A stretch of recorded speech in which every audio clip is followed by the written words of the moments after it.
The Women's Six Nations is back, and so are its fans. Tens of thousands of them have arrived early at the Allianz Stadium to welcome back their team, the world champions, the Red Roses. And when you have a stage like this and a platform like this, this is exactly what success looks like. But that means one thing, that they're being chased by everyone else. All right now, all you fans out there, listen up. The Red Roses are back in the place where they won the top prize. England lift the World Cup. The Red Roses summit on home soil.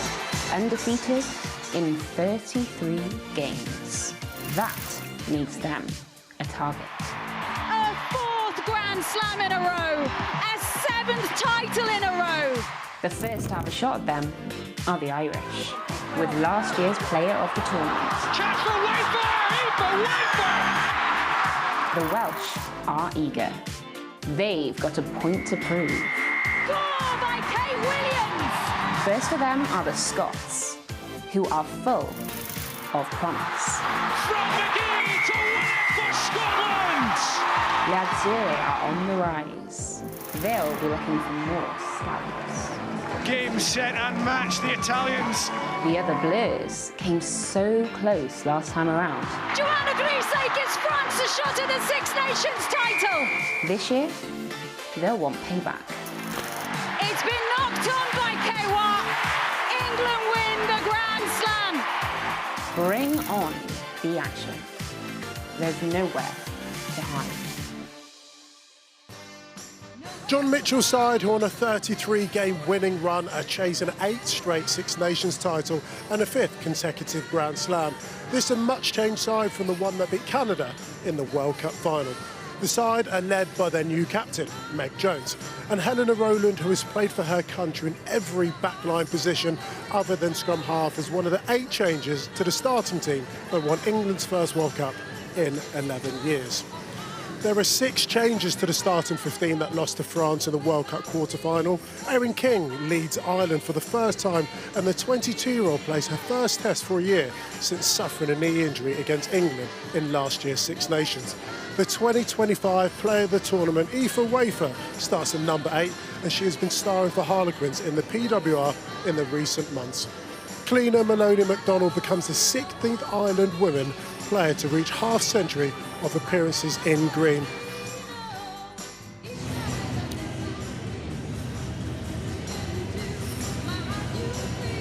The Six Nations 2026 is very much up and running. France are currently playing against Italy, and at half-time, France are winning that one 5-0, a very tight affair there. Kick-off here, however, at the Allianz Stadium is at 2:25, and later on this afternoon, Wales welcomes Scotland to the Principality Stadium. You can watch that game live on BBC Two.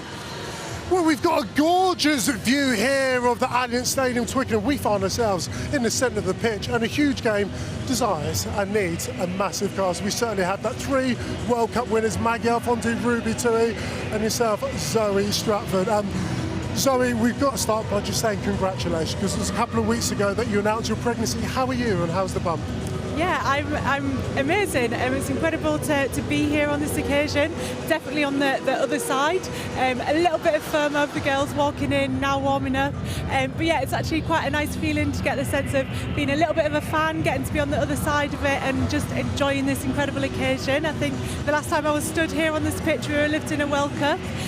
So it's incredible to be back here with a full stadium and just really excited for the occasion. It's an exciting occasion. We've got the Red Roses just training there. They're your teammates. How much would you love to be out there right now? Honestly, I thought I was all right about it, but now I'm seeing them warm up, getting the ball past. I've got so much FOMO. But no, they're going to be incredible today, and we love playing here at Twickenham. So I think they'll relish in it. We've got kind of a new brand of rugby that we want to showcase today. So hopefully the girls will put that out there, and it'll be an exciting day. Exactly. Just want to say a massive congratulations to the other Red Roses, Rosie Gallagher, Abby Ward and Lark Atkin-Davies, who are also expected mothers. It's been just under 200 days since the Rugby World Cup. You've all experienced lifting that trophy, the highs and the lows. What's life been like for you, Zoe? It's been crazy. I think post those World Cup celebrations, we were straight into club. We had an incredible 2 weeks after it, but yeah, we were straight back in Gloucester versus Saracens, so it was a bit like hit the ground back down to earth and getting back into the PWR. So yeah, there was a lot of mixed emotions actually. Like I think you experienced some kind of like low emotions after that, and you kind of back on your own without the girls you've been living with for the last 16 weeks. So it's kind of crazy feelings, and you have to then put your body back out on the rugby pitch and be expected to perform there. So it was kind of high and low, but kind of worked our way through together as a Red Roses team. And obviously we still wanted to be celebrating as much as possible, but having to be back on the pitch was tough. It was tough. Back to the day job. Maggie, what was it like for you? You've lived to the World Cup. Well, Ugo, let me start off with saying I didn't get the memo to wear my white jacket. I mean, I'm wearing blue. I've gone for a different colour. But for me personally, I experienced that extreme tour blues. You know, like Zoe's already highlighted, you're living with your teammates for what for us was 6 to 7 weeks, and you're experiencing many highs and many lows. But I experienced a huge high, and then I experienced that bit of a low. If anything, I experienced a bit of depression, and I tried to find that new goal, and I tried to get myself to the Olympic Games, and unfortunately I didn't do it, but we're not going to talk about that.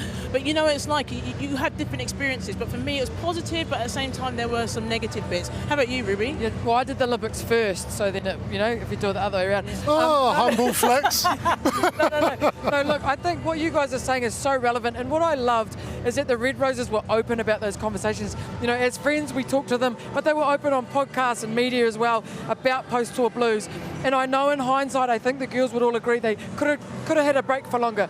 2 weeks you guys were back training, 2 months we took to get the celebrations out of our system. But what I've noticed, and the reason I'm back here, is because every single Red Rose put in so much work straight away. They were training again straight away, they were playing again in the PWR, social media, branding, they were at every event. And I don't like to admit this, I don't, but I think the Red Roses, post that World Cup, that was the best I've seen a rugby team treat their fans. And I think looking around us today is the result of all that hard work. And I think beforehand that was such a massive part of our journey, wanting to create that momentum, engage fans. So I think it was really important that after that World Cup we continued that momentum, bringing it into the PWR. And we as Red Roses, as individuals, we want to get people in, so we take that upon ourselves to be able to do that. So being involved with the media and going and visiting local rugby clubs after that World Cup was something that was super important to us and part of that journey of being at the World Cup. You mentioned that journey, a lady that's been so heavily involved in being in positions like we are today off the back of the Women's World Cup is Alex Teasdale. She's head of women's rugby. She's now chatting to Sonia McLaughlin. Yeah, it's a real testament to the growth of the women's game, the success of the Rugby World Cup here in England, that there are 76,000 people here today. And as Ugo said, Alex helps run the women's game for the RFU. How confident were you, Alex, that you would see this bounce after the World Cup with all these people flooding here today? Yeah, obviously it's something that we hoped for, but you've got to make it happen as well. So it was amazing to see those brilliant crowds during Rugby World Cup 25, as we know. But we had to put our foot to the gas, and the fans have been brilliant supporting the game. So yeah, we were confident they would want to turn out and they would want to support the Red Roses. It helps that the Red Roses are hugely successful, of course, on this World Cup winners, this 33-match winning streak. But what about the grassroots level? Have you seen an uptick in the number of girls and women who want to play the game now as a result of what they've seen? Yeah, we absolutely have. And you think back to why would you bid to host a Rugby World Cup or any World Cup? It's because you want to inspire that next generation. You want to grow the game at community level. So yes, we've seen a brilliant uptick. 120,000 women and girls have picked up a rugby ball in the last 12 months, driven by the visibility of the World Cup, which is just fantastic. So 76,000 here today, bums on seats, paying their pounds to be here. What is the potential of the women's game? Because we know that finances are limited in this sport. For the women's game to actually turn a profit, if you like, which could then feed back into the game overall. Yeah, and look, that's our ultimate aim, but that doesn't come quickly. The RFU have been the biggest investor of women's rugby for quite a while now, and we intend to stay in front on that. We know that it's going to take several more years for the game to become fully profitable, but we shouldn't just be measuring the growth of women's sport on finances. Look, 76,000 people here today. There'll be many people watching at home. The community game is growing, so it's as important that we're looking at the other metrics that really help to drive the game forward. You've done a brilliant job, Alex. Long may it continue. Thank you. Thank you. As you can see, the players are out there warming up, so we thought it'd only be appropriate to get off the pitch and find ourselves situated here. It's great to hear from Alex Teasdale. We speak about the momentum. Over 75,000 tickets have been sold today, so I think it'd be fair to say the momentum of the World Cup is visible for everyone to see, right? Definitely. I think people have bought their tickets today because of that World Cup and creating the momentum from that. I think in the PWR we have seen the rising crowds there, and especially going down to local grassroots rugby clubs, and the amount of young girls getting involved in rugby now is just incredible and fantastic to see. Okay, can I just jump on the back of that? One of the things that I think we've seen different with this time round than when we won back in 2014 is that we're maintaining the momentum. You know, I think after we won in 2014, it fizzled out to an extent. But what's been great is that we're seeing it here, like you said, 75,000 people. But even the people who don't watch rugby starting to know people's names. Ellie Kildan, yourself as well. I think that's what's key. We need to not stop and keep banging that drum. Yeah, exactly that. And you would have witnessed it and felt it and lived it in New Zealand 4 years ago. Yeah, absolutely. And I don't like to go on about it, but the Red Roses have just done an incredible job. Like, I'm literally going to, after this, I'm going down to sell T-shirts with Meg's face on it. Like in New Zealand, we just didn't do that as players. So from a player's perspective, the respect and the pride I have to know a couple of these ladies is just out the gate. And the sponsors over here, I go talk to the sponsors, they're excited for the British and Irish Lions tour. They're excited for the Six Nations. It's like, something I think all of us all knew. It's coming into fruition. It's so beautiful. It's great to see all of that talent and potential being unlocked. But before this game, and we focus on that, we know France are taking on Italy at the moment. And France, as you'd imagine, have started really, really quick. About 48 minutes has gone. France have scored 2 tries. This has been the latest, all that. And of course, you'll be able to watch every single thing here out on the BBC, of course. So Anna Capelis, she's also joining us for a chat as well. Anna in the green corner today. Anna, welcome. Hello. How are you? You've been on the sidelines, you're part of us. Yeah, just doing a little dance there to warm up. So yeah, how exciting, lads. Yeah, it's absolutely phenomenal. We just saw France at the moment. They're currently winning 12-0. You spent a load of time out in La Rochelle. France have always been the bridesmaid. They've played second fiddle, haven't they, to England for quite a while now. Is this the year where they could potentially go one further? They will definitely be thinking so, and that start against Italy, that's the message that they want to send to England, to Ireland, who they just scraped past in the World Cup. They will have been disappointed coming out of that World Cup because I don't know if you remember, and sorry Zoe to bring it up, but last year here in Twickenham, it was such a narrow scoreline, 43-42 that game finished here between France and England. So France for sure are coming saying we are so close, we can pip England. That is definitely what they'll be believing this year round. Yeah, and the Welsh take on Scotland after this game as well, so stay with us on the BBC, you won't miss a thing. From a Welsh perspective, they'd have been so disappointed, heartbroken at the World Cup. Where do you currently see them? I think at the moment with Wales, Sean Lynn came in last year. He only had a very short time to get to know this Welsh team. He's using this time just to build that confidence, build that cohesion. And for them, they just want to avoid finishing bottom of the table. They've done it twice already, and they've got good players. Unfortunately for them, a big loss is Alex Callender, an amazing athlete. But this team, if they get it right, you feel they have the potential. But what I slightly worry about them is they can't let that narrative feed into the way they play. When you start to doubt yourself, unfortunately you play like that. So they've got to start strong, got to start quick. And against Scotland, they lost to Scotland last year, and they'll feel like they've got a chance they can beat them. The person that won't doubt himself is their coach, Sean Lynn. Someone that you know so well. He led you to winning 3 back-to-back titles with the PW at Gloucester Hartbury. What is he like as a coach, and what impact do you expect him to have at Wales? Sean Lynn is an incredible man. He loves pulling a team together, he wants that family feel, but also he loves winning, so he wants to instill that into the girls. I think a big thing for him is getting the girls game time minutes, and that's something that has really been pushing through the PWR for his girls and in the Celtic Challenge. So I think that is something that grows you and the experience of you and being on the field and getting match minutes. And I think too, Sean Lynn obviously won 3 premierships in a row here. Similarly, though, Scotland have their coach, Fuka, who's, he hasn't won PWR 3 times in a row, but he's coached Australia. Then he moved to the USA women, who then beat Australia, who was coached by England Red Rose Joe Yap. And so he's landed in the Scotland team. First camp a couple of weeks ago, he rang all the players and he said, if you could describe Scotland women's rugby team in one word, what would it be? And most of them all said Loch, the Scottish warrior. So he also wants to bring a culture into this team, something really great to start. They don't have Evie Gallagher, which will, she'll definitely leave a hole in those turnover stats. But you've got Rona Lloyd, you've got Shona Campbell, you've got plenty of firepower. And I think the man on your screen here, good Islander lad as well, he'll want to bring that culture as well. So it's going to be a battle of culture, that game, one to watch for sure. Exactly. And Anna, what are you expecting to see from Scotland?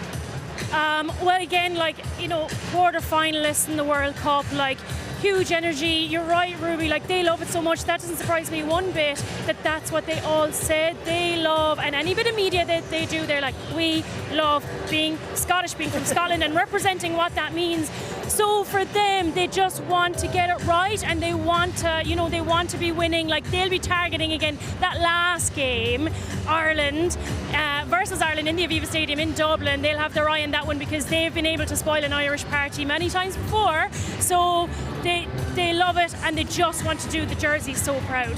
Yeah, it's a party atmosphere here. Over 75,000 tickets have descended upon TW2. What a view! The sun is shining and they are flooding in their tens of thousands. And also after this game, of course, stay with us here on BBC, because Wales against Scotland, that's today on BBC Two from 4:25. Well, back to events here at the Allianz Stadium, and now Sonia McLaughlin is chatting to some of the players. The big day has arrived, Meg. You're going to lead out this England team in front of this huge crowd at Twickenham. Has the moment sunk in? A little bit when we were coming through then. But yeah, no, I think it'll never replicate the actual feeling of going out. So no, I'm really excited. I think it's going to be an amazing game for us. A start to the campaign that hopefully we get, but we know we're going to have to be patient in this game. We're going to have to earn the right. Yeah, I think Ireland are going to be coming for us, and we're looking forward to it. England were on such an emotional high when last time they were here. You won that World Cup. How easy or otherwise is it to go again? Well, I guess you just play for the badge just on your chest. There's so much more to it. You're playing because we're competitive humans. We love winning. We love being in the battle together, and we love taking ourselves to the trenches, which is what we're going to be doing. So, yeah, it's just a natural aura about us. We got such good depth, such amazing people and humans that just love battling it out. Aoife, this is the biggest crowd that this Ireland team will ever play in front of. What was it like arriving here today, seeing the sheer number of people? Yeah, it was amazing. It's obviously an iconic stadium in rugby itself, both men's and women's. But we're just so excited. We've had a really good week's prep, and we're definitely not here to play the occasion. We're just focused on ourselves. Have you done anything different in the build-up to this one to prepare for the level of noise that you're going to face? I suppose we were lucky through the World Cup. We had plenty of experience with huge crowds. We have a couple of Olympians as well. So, I don't think, we're not going to let any outside factors come and impact our game today. As I said, we're ready for this and we're just focused on ourselves. So we heard from the pundits exactly what they think about the game. Let's get out on the floor here to hear what some of the fans actually think.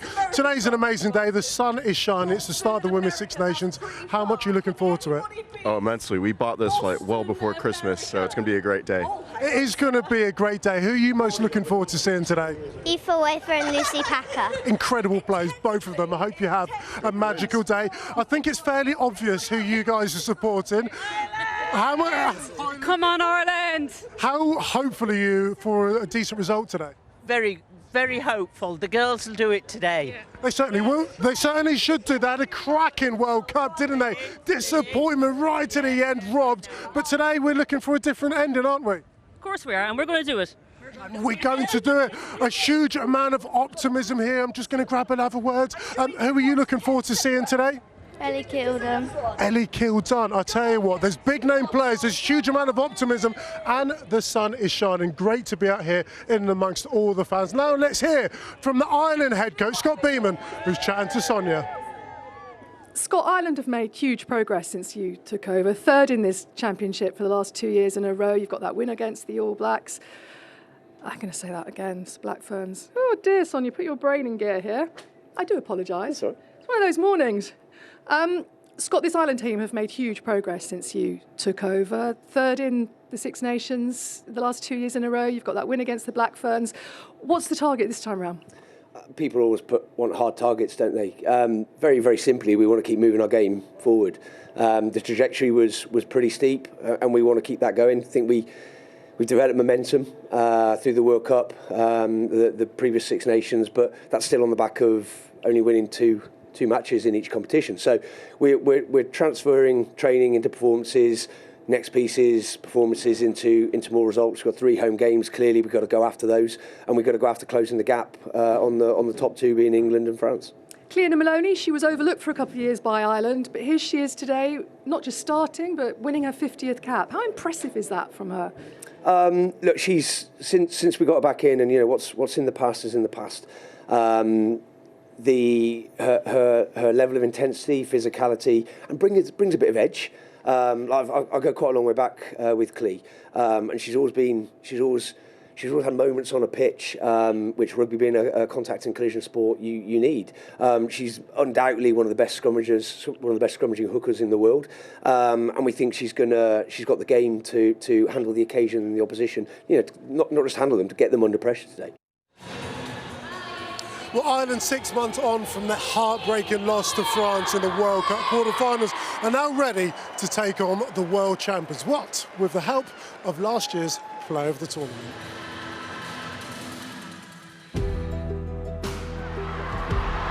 Chance for Wafer! So we are sat here on the eve of the 2026 Six Nations. What on earth has your last 12 months been like?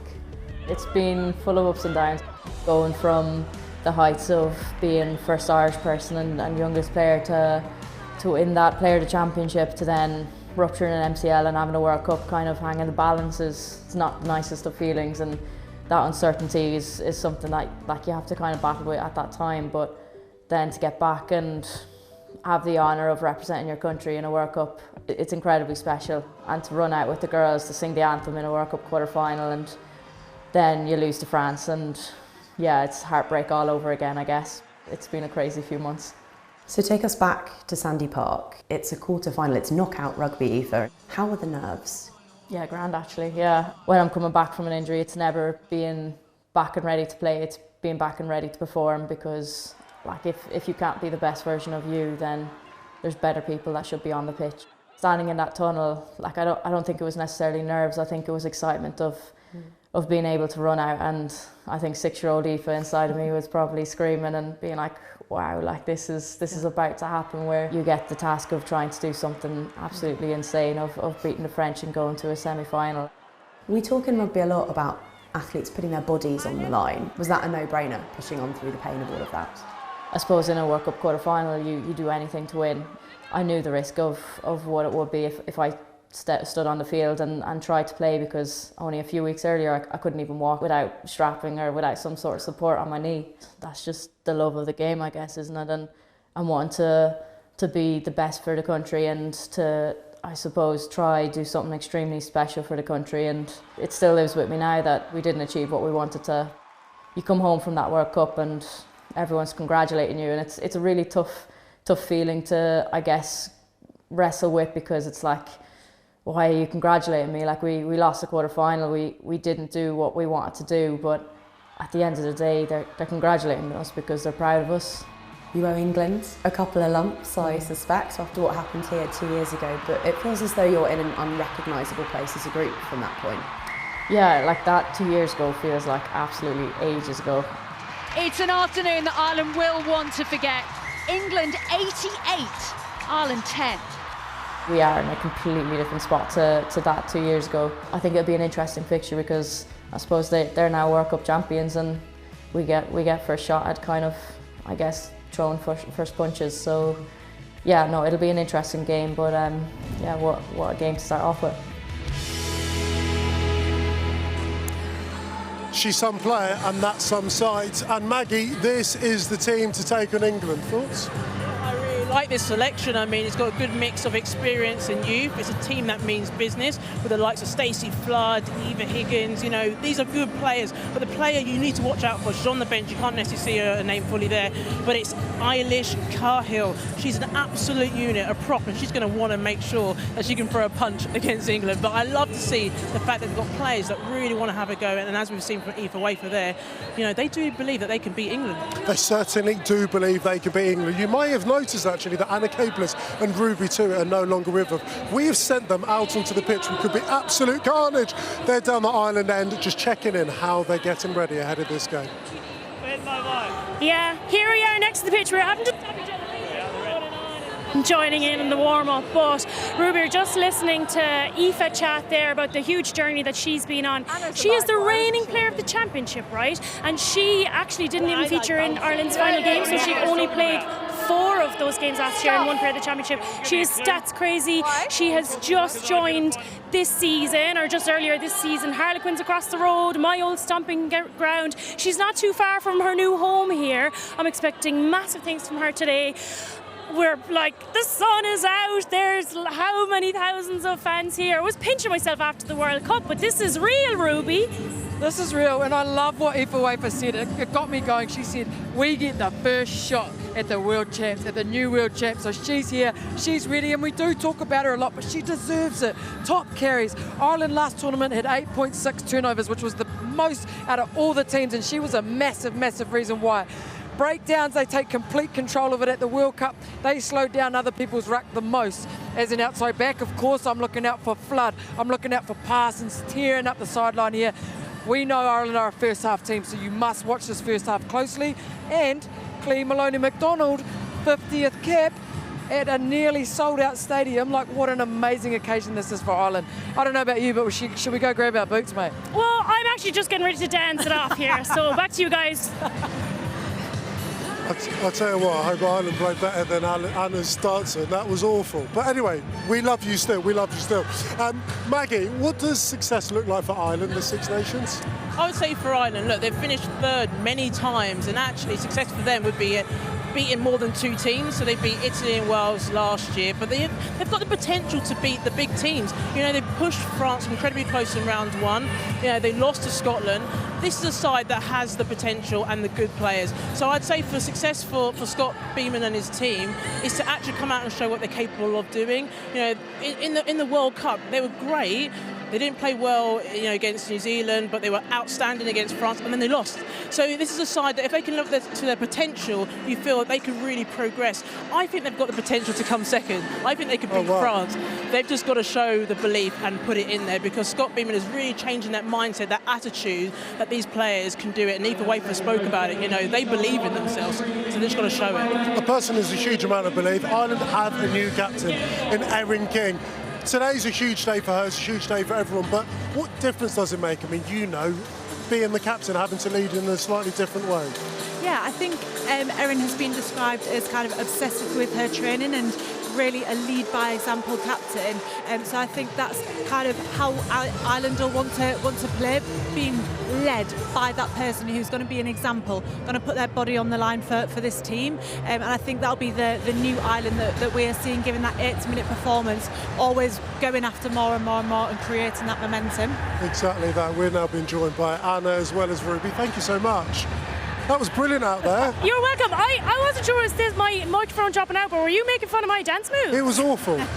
I'm just here to be honest, that's all. It was bad. Ugo, there is a dance-off required, that's all I'm going to say. Hey, let me know when you get on to Strictly. I've done that, been there, done it. I was booted after 5 weeks. Anyway, back to the rugby. Back to the rugby and the back row. Maggie, that is going to be so ferocious, isn't it? It's box office stuff. I mean, we've got some fellow back rowers here, except for you, obviously, too. But when you look at the back row from both sides, they're both dynamic, they're both mobile. You know, they're almost hybrid players. They could play in the second row, they can play anywhere across the back row. But I think that's what we want to see. So I think, as you really touched on previously, you know, England's back row in particular. So you look, you've got Alex Matthews, who's been outstanding for England many times. Sadia, top tackler in the final, and then Fianati, who just loves the occasion. But then when you bring on the Ireland back row, you've got Aoife Wafer, who already talks about what she's capable of doing.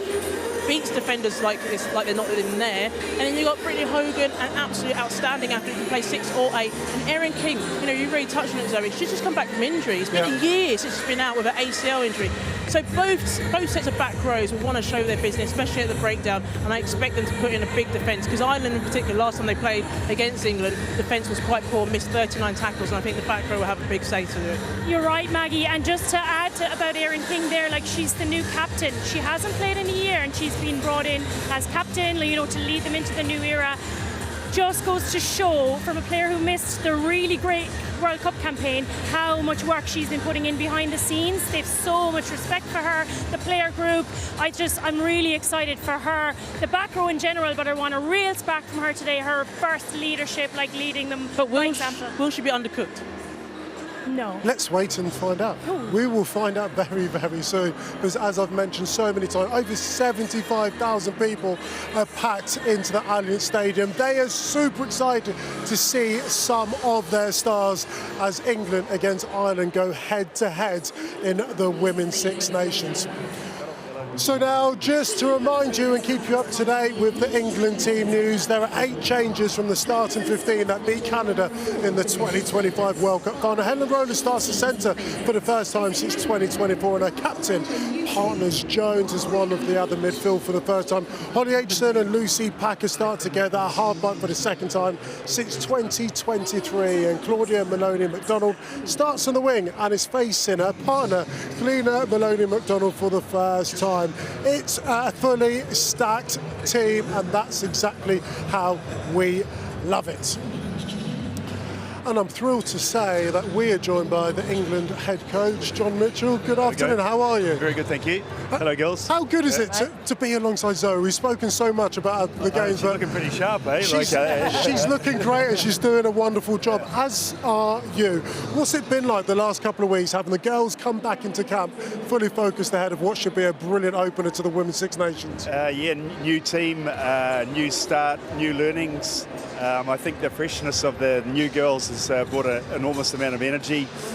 We challenged the girls, didn't we, 12 weeks ago, knowing that everyone's feelings are in a different place, and we said, look, you know, it's time to arrive in 12 weeks' time, and we've certainly done that, and I think our preparations served us well. It almost feels obvious when you have a North Star of winning the World Cup. Then you get it done. What have you done to be able to reset, remotivate, and get this team focused on a new challenge, a new high? I think we're very much unfinished. We want to play a style of rugby that we think potentially could bring us to the top again in 29, and it starts today. As you can see, we've made some changes in certain positions. If you look at the 9, 10, 12 axis, double playmaker, that probably gives you some sort of way of, in the way that we're thinking, and certainly I'll be watching that particular fulcrum today. John, I'd love to know how Emily Scarrett is doing now as your backs and attack coach. Should we see that new level of identity? Because I know Meg Jones talked about being an entertainer. What should we see today? She's been fantastic. She's been coaching for a while, but just already the way that she creates an unstructured element in training to a structured element, which is really the context of the game. Her context and her knowledge of the game is huge. Absolutely, it's so nice to have you here, another Kiwi up here in the presenter box. Thank you, Rugby. That woman on your screen, as you say, done amazing, amazing things. But I've got to ask, you've got Latui here for a debut. Will we see a couple of those backs coming out, Bo, Millie, during the Six Nations? Will you bleed those players through, or you're here to find your starting? We're really big on earning the right. But you'll definitely see some youngsters that will be. We won't chuck them out to the wolves, so to speak, but we'll make sure they're surrounded by very experienced players. Hey, John, we're buzzing. We're so much looking forward to today. Over 75,000 people here to watch today. All the very best of luck. Thank you. I'm very nervous. You'll be fine. You'll be fine. You'll be great. Thank you so much. Enjoy. Okay, superb. Questions. This is really interesting. You mentioned about Emily Scarrett, a new coach coming in. I think one of the things we've been talking about is this England new attack. What do you expect to see, Maggie? I think one of the things I expect to see is England backing themselves. You know, one of the things that we saw was really good during the World Cup, and Zoe, you'll add to this, is the fact that they had this attacking bravery. You know, you played what was in front of you rather than having this structured, rigid way of getting the ball out. So I really hope we see more of that. And Emily knows that, doesn't she? She knows the game, has this really good understanding, and I think she'll give this freedom to the players to play. Yeah, I think there too. Sorry, Zoe, before you let us in on all the insights, Packer is a really quick halfback. That is quick ball. You've got Roland and Holly Aitchison. That's double-sided attack to me. That's double pivoted to me. Meg Jones can kick. I think this is going to be an exciting brand new brand. But what do you reckon, Zoe? Definitely. I was going to say, I think in some games in the World Cup that we thought us get in our shell a little bit, but now I think we've got the courage to be able to play with a little bit of a flair, a couple more offloads, playing what we see in front of us rather than sticking to that structure all the time. So I think we'll see a lot of open rugby today. You said the words "in your shell." That can't be used to describe the New England captain, Meg Jones. What do you expect to see from her, from one captain to another, Zoe? I think she is going to fill this team with an incredible energy. She's got a humour about her, but she's also just brings the vibes all the time and makes you feel at ease, which is what you want in a new developing squad. And she's just such an incredible person, and she's always putting her body on the line for her team. How hard is it to remain yourself, be that bubbly personality, be the energy giver when you have been given this leadership role of being the England captain? It can be difficult. You have to deal with a lot of challenges. You get a lot of sides, especially in such a mixed group of girls. You get a lot of different challenges that you have to face, but to be yourself and to continue being yourself is the most important thing you can, because that's why she's been chosen as captain, that's why we love her, and that's why she brings the energy to this team. It's so amazing you're here, Zoe, to give us those kind words, because this is what we saw when we were at the middle of the pitch there. All the players came out, they waved to us, got on with their warm-up. That woman on your screen came out and high-fived every single ball boy and girl that was standing on the sideline, chucked me a mana wave, and then nearly kicked the ball to us and winked and smiled as she walked past. So I think if Meg's just Meg, this team's going to go absolutely fine, and I think she was unlucky to miss out on the World Rugby Player of the Year last year. Anna, what are you expecting to see from the Red Roses today? Because I think there's a vision of the World Cup final where everything works so well, but that's off the back of 5 months being in camp. This is day one again, isn't it? It's day one, and it's day one after that huge high.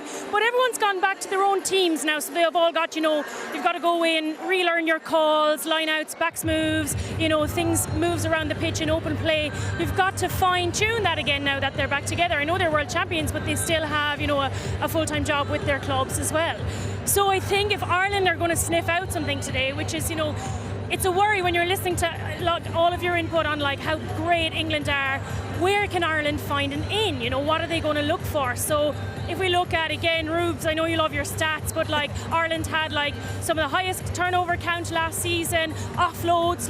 Is there going to be that slight, just ever so slight, delay or misconnection in an English squad on day one out that Ireland can sniff out and get those offloads away and get those turnovers on? And I'm expecting massive things from England, but we've got to look at from an Irish perspective, okay, so how do we play? How do we prepare for this? Yeah, exactly that. Well, it's going to be a fascinating encounter today. We have been surrounded by World Cup winners, and there's another one out on the pitch. Her name's Katie Daly-McLean, MBE, and she's chatting to Sonia. The sun has come out, it's reflecting in the Six Nations trophy here. We've got our own little ray of sunshine as well in Katie Daly-McLean. Look, this World Cup vibe is still very much alive, isn't it, Katie? I wonder, in your day job up at Sale Sharks, what sort of impact have you seen with England winning the World Cup up there? Yeah, one of the massive things was about whether the World Cup can translate into the PWR, and it has, increased crowds, engagement, people just wanting to be part of women's rugby, and you can see it here today. It's fantastic. It is. Now look, you won the World Cup, you were captain in 2014 when you lifted that trophy. Just how easy or otherwise was it for you to park what you've done and the emotional high of that and to literally go back to the start and reset your goals? Yeah, it was different for us because a lot of the girls post 2014 went into Olympic qualification for Rio, so actually that squad didn't play again together. I think we probably didn't capitalise enough on the momentum from a World Cup win, and this is a great opportunity for the girls today to go World Cup champions, back it up with a Six Nations win. Ugo and the gang have been talking about Meg Jones as captain and the impact she may have. What do you make of the fact that Scott Beamond has gone with a really young captain in Erin King, someone who hasn't played Test rugby for 12 months? Is that are you surprised by that? I think you've got to remember that this is the start of a new cycle, 4 years until the next World Cup. So I think what Scott's doing there is given the opportunity to Erin to really claim that captain's armband. She was injured 12 months against England. She's only got 7 caps for Ireland. This is a massive moment for her, but he obviously sees a lot in her potential.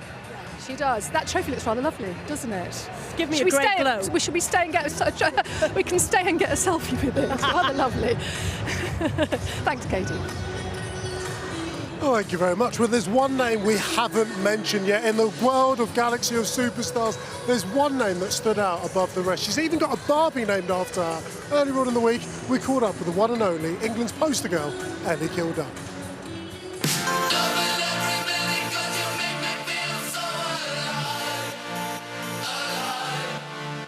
There's been loads of pinch me moments. I can't think of any more Instagram captions, like, pinch me, oh wait, pinch me again. Well, pinch me again, I guess. Back inside to Kildunn. Beautiful. Oh, Kildunn wants it. It's a try. Kildunn. Oh, that's audacious. That is what the best player in the world does. The World Cup final, it was a weird emotion, but I think it's got compliments with it. So whenever I score a try, I'm not scoring a try and happy for myself, I'm happy for my team. And you kind of like enter the room that everyone's screaming, because you can't really hear it when the ball's in your hand. You're just so focused, and then suddenly the ball goes down and it just erupts. It's like she is made of magic, and she's now sprinkling it on the World Cup final as well. And then when the final whistle went, I just felt happy for everyone else. It was almost like I was in the stands looking at a team that I support. I guess that's passion and that's caring. I think it's a compliment to our culture at the Red Roses that my initial emotion was, I am so happy for these girls right now. England, world champions, dreamland in their own back garden. You were the poster girl of that World Cup. I can't even imagine how much emotion went into that as a campaign. So it would be completely understandable if there was a bit of a dip afterwards. I think I did in terms of my rugby. You play in a sold-out crowd at Allianz and you win a World Cup, and then next minute you're playing over the road and there's a sliver of the amount of people that were there. To then going back and living on my own in Reading, I was suddenly like, wow, I feel really alone. Who do I talk to? And I don't want to talk to someone on the phone. I want to sit and have a cup of tea with somebody. Ladies and gentlemen, please welcome Ellie Kildunn, the Red Roses Cowgirl Try Machine. Lights, camera, action, that's it. I was really nervous, and then as soon as I sat back down, they said, right, the lines are closed, we're going to do top 3, and I didn't know that they did that. I was like, oh my God. And then they said my name first, and I was like, what? Ellie Kildunn. Top 3? You're crazy. And at that point, we won. I was like, we have won this now. Not in terms of I didn't expect to come first. I didn't expect to come first or second. Thierry Henry then said my name, and I was kind of just not processing, because all the cameras are on you all the time, and imagine I was like, oh, what the heck? So I was like, just smiling to the corner, and just like, you look, like you appreciate everything. So I kind of just looked up and he said my name. And then my dad started shaking my shoulders. And I was like, what on earth is he doing? And everyone was clapping. I was like, oh, wait, I came second. That was a huge win for women's rugby, and we'd been put on a podium that we hadn't been put on before. Yeah, it was a very, very special night, and something that definitely will carry on being that pincher moment. So do you feel re-centred, rested, re-energised? And I can't imagine there's a better carrot in the world than 65,000 people coming here to watch you take on Ireland. Yeah, tell you what, that's the thing. I think it's the pressure. I love it. Just because we've won this thing over the road, that, you know, that's us set now. I'd never want to feel like I'm set and, you know, your life's sorted, because I still want to be the best player in the world. I still want to keep on playing my rugby. I want to win another World Cup. I want to win a Prem. There's so much I want to do. That all these opportunities alongside it, I'm like, wow, this is cool. That's it. So Zoe and I have made our way inside, and this is the tunnel. This is where the teams are going to be lined up before they run out to hear the applause. We just heard from Ellie Gildan. What type of person is she behind all of that talent? She's incredible. Like, I think the best thing about Elle is she is always herself, like no matter what situation she's in, and she brings so much fun to this team. And yeah, she's just naturally herself all the time, but on the pitch she brightens it up. She's an incredible athlete and so fast, but yeah, just the skill that she has is incredible, and probably one of the best in the world. Yeah, she's a phenomenal talent. As I mentioned, we're in the tunnel. I mean, you've been here leading this team to walk out here. You only did it just 200 days ago before you lifted up World Cup. What are the emotions like now? What are you thinking? I think we've obviously just had our big chat in the changing room, and we're coming out now, and being here in this Twickenham tunnel is a time where you can be like, whew, calm it a little bit before you take those steps onto the pitch. You get to see an unbelievable crowd and just take it all in. I think it's that point in the week where you've done all the training, you're prepared, there's nothing more that you can do, so you may as well just go and put everything out on the pitch, and all those feelings come into one as you're walking out of this tunnel. It's a bit of a funny one. The England home change room here is a bit like a bunker. It's soundproof. So you go from utter silence to running out there, to hearing all of that noise and that emotion. How do you balance yourself between trying to take it all in, absorbing it, appreciating it, whilst trying to remain focused on, we've actually got a game of rugby to win? Yeah, I think you've got to let it in as little as you can, but also as soon as you're out on the anthems, when you're grabbing your teammates, that's when you can calm it back down and refocus yourself. But I think it's super important that we do get to take these occasions in, and the girls can feel the emotion from the crowd. And who are the major voices now? Because you've got everyone supercharged, wanting to be able to get their points across. Who'll be leading that right now? Definitely Megan. She'll be giving her points across. She's such an incredible speaker, but also the likes of Amy Cohen, the vice captain. She'll be leading this pack with great energy and is really good at speaking as well. And she has so much knowledge of the game that it'll be something that the girls will really want to tune into and really take note of. Yeah, I'll tell you what, as an experience, there'll be loads of people wondering, it is a team sport, but it's 23 players who are totally individual. How do you get yourself individually ready, but doing what the team absolutely needs to be able to go out there, walk through those doors and make sure you're ready? I think a big thing is the preparation in the week. I think once you get that clarity on a Monday from the coaches and you get the game plan in place, I think it's then executing it through the week, how you can bring your energy into training but gaining your knowledge as much as possible. I think that's the biggest thing that you could do, so then when you're ready to go out on the pitch at the weekend, you feel ready, you know your role, and you're ready to put a big performance in. We're thrilled you're with us here today, but knowing that the teams are 30, 40 seconds away from being able to step out here, how much are you missing it?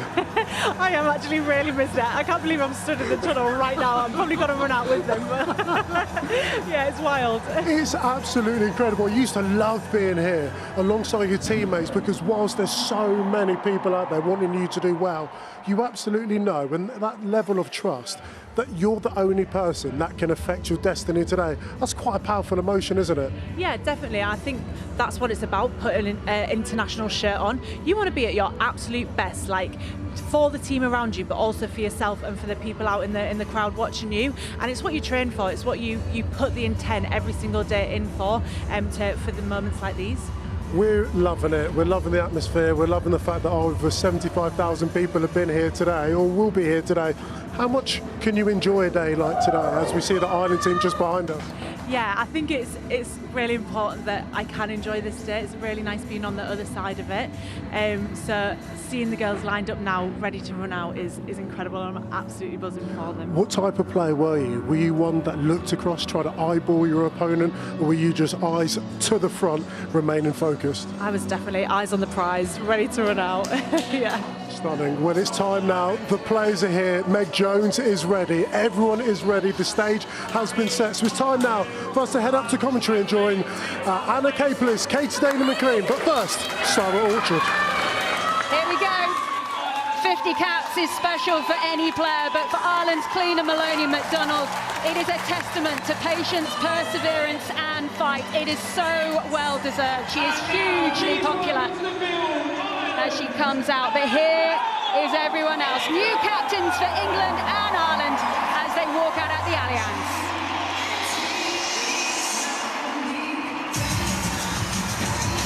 The fireworks go off. The crowd welcomes Meg Jones leading out the Red Roses for the first time at HQ, of course, since their World Cup win.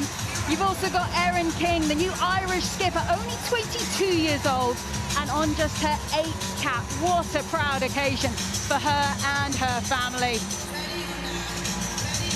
She's a proud Wicklow girl, for a few years in Australia, but a huge occasion. Meg Jones, captaincy suiting her well, as the huge banner now makes its way down, and everyone in the Twickenham postcode gets ready for the anthems. All the world building. See it, hear it, read it, experience it, report it.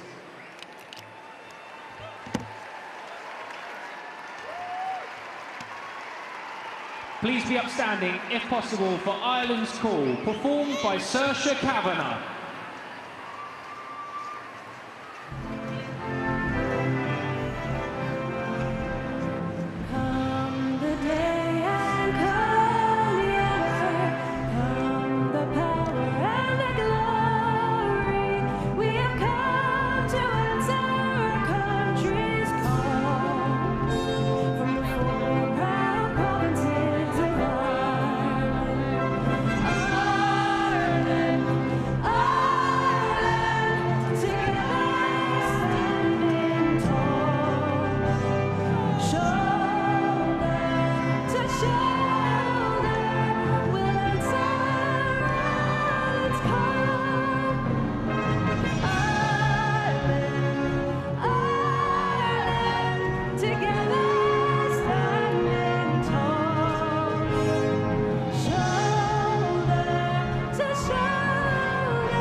If able, please remain standing for the national anthem of England, performed by Naomi Simon, God Save the King.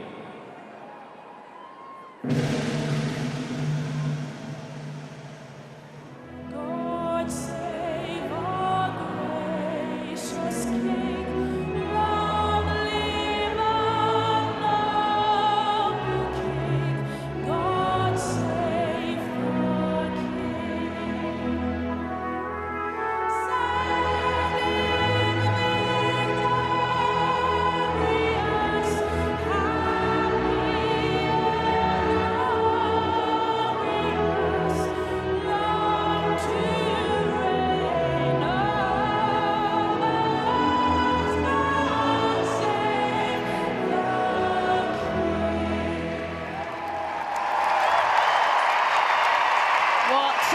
Opening to this fixture, the Allianz Stadium really feels like there is a party brewing here. Can't believe how many cowboy hats there are out there. Right, let's check on the guest list for this party. England's head coach John Mitchell makes 8 changes to his starting 15 that won the World Cup in September. In the forwards, it's a first-time combination, particularly at lock for Maweda Talling and Lily Ives Campion. Meanwhile, 4 changes in the backs, with Loughborough Lightning's Helena Rowland teaming up with Meg Jones for the first time in the centres. And a special day for Claudia Maloney McDonald, who plays against her wife Cleaner for the first time ever. Well, let's move on to Ireland. Scott Beeman made 6 changes to his Ireland side that bowed out of the World Cup in the quarter-finals. In the forwards, they welcome back Exeter Dorothy Wall into the second row, while Gloucester Hartpury's Eleanor Perry, she's preferred to start at loose head. Moving into the backs where Emily Lane, she gets the nod at scrum half following injury to Aveen Riley. She should be back later in the tournament, while the whole Irish backline plays in the Celtic Challenge. None of the starters tempted into England's PWR League just yet. Now there is some potential for 3 international debuts off the benches today. Loughborough Lightning's Ala Latui could come on at lock for England, while for Ireland, prop Eilish Kyle and scrum half Katie Whelan will also be keen to impress. Now it's high time that I say good afternoon to Katie Daly-McLean. And Katie, what a story we have out there on the pitch right now. Maloney McDonald, there's Claudia versus Maloney McDonald in Cleaner. This is amazing.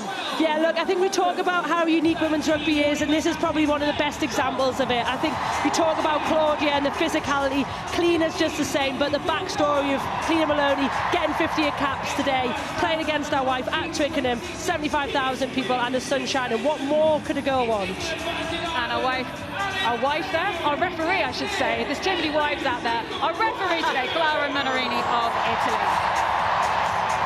Right then, we're about to get underway. It's still going on in France right now, between France and Italy, but our focus right now is England against Ireland.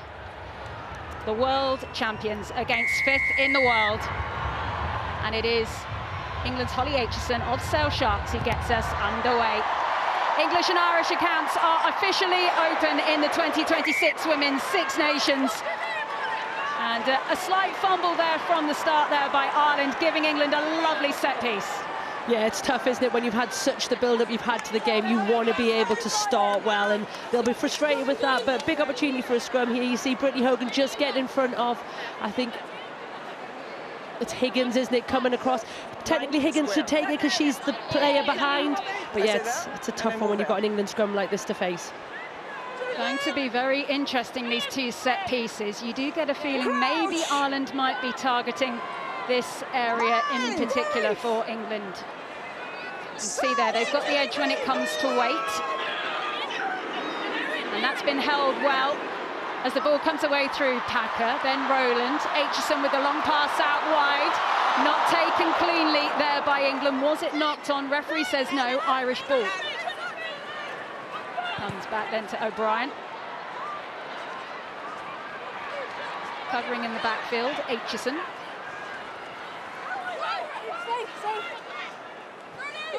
Packer. Back down the English line. Cocaine, now one of England's vice-captains. Driving on the RAF officer. Breach stood in the first receiver position, not normally where you see her. Kildunn, popped off ball. Jones. Rowland, you're going to see her stood in that first receiver position quite a lot in this fixture. Interesting to see how England really evolve this attack.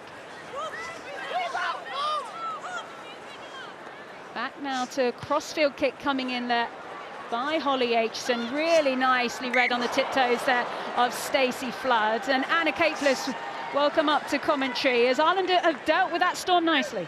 They absolutely have, and you know, Ireland, they spoke about during the week, like the wonderful atmospheres during the World Cup, and that was preparing them for, you know, this big crowd, which is the biggest crowd that Ireland will ever have played in front of. And that volume of communication is obviously the first little example of that knock-on in between Hogan and Higgins there, but they dealt well with it, and let's see how they get out of their own half.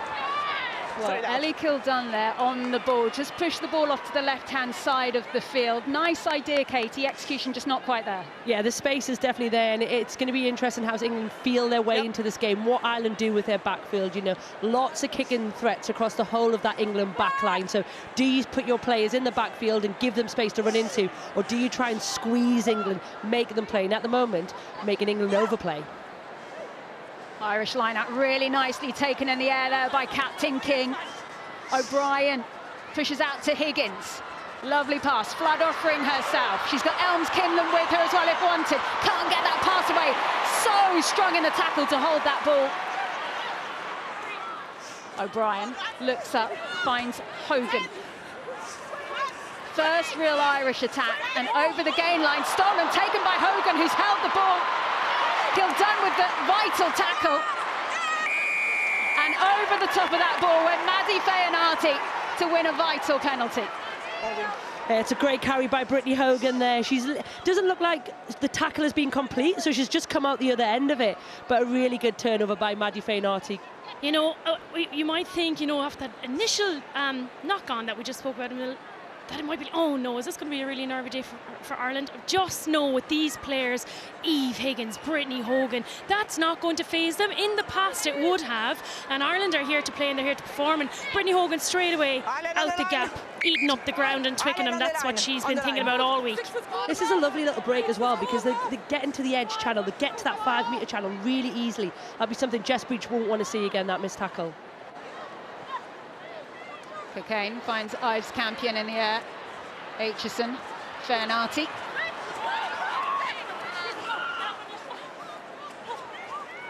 Packer, a lot of traffic, a lot of white shirts there. Did manage to get the pass away. Rowland, no look pass. Kildine just has to backtrack to take it. Maloney McDonald out on that far side and pushed well into touch. Not sure Claudia Maloney McDonald will be thanking Ellie Kildun from that ball right on the touchline with 2 Irish players. But both teams, like you say, Anna, have come to play. Nobody seems to have kind of gone with this conservative, tight game. Both teams attacking the edges, and both teams getting a little bit of reward for it. Well, it's cleaner Maloney McDonald who puts the ball in. Not quite there. Amy Cocaine gets that one back going in a white direction. Take it back. Claudia Maloney McDonald really winding up that pass as Meg Jones is off and away. Big handoff, trademark of hers, as Breach does well not to get pushed over. Last. Cocaine now playing her rugby at Sale Sharks after moving from Leicester after the World Cup. Popped off ball to Jones, nice little touch through. Ireland have the ball but on the back foot. England penalty. Captain example there, isn't it? Nice little bit of footballing skills from Meg Jones down the touchline, and then she follows that up with the contact around the breakdown, and that for me is one of the things that stands Meg out as a good centre, is this ability in defensive contact to get them turnovers. Keep your eyes on the wide channels today, I think. Isn't that where they're all looking to attack, to create something? Yeah, good start from both sides. Good energy. Let's see what England can do with this now, just outside Ireland's 22. Long line out. Ives Campion, the go-to women so far today. Cabella, player of the match in the World Cup final. Nice back inside to Breach. Played some sparkling rugby in the PWR this season for Saracens Breach. And playing quite a bit at fullback, says it's really helped her vision. Aitchison out wide, Maloney McDonald. Comes back. England building here. Closest they've been. And Ireland off their feet. Number 2. And that's a warning against cleaner Maloney McDonald. Ireland's defensive line looks really good, so defensively they seem to be really confident, but discipline is going to be so key today. If you're going to hand possession, territory back to England, you're just going to make your job so much harder all day, so they've got to be really squeaky clean with that.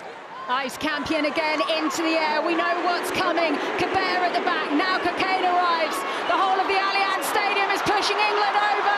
It will be Cocaine who touches down for the first try for England in the 2026 Women's Six Nations.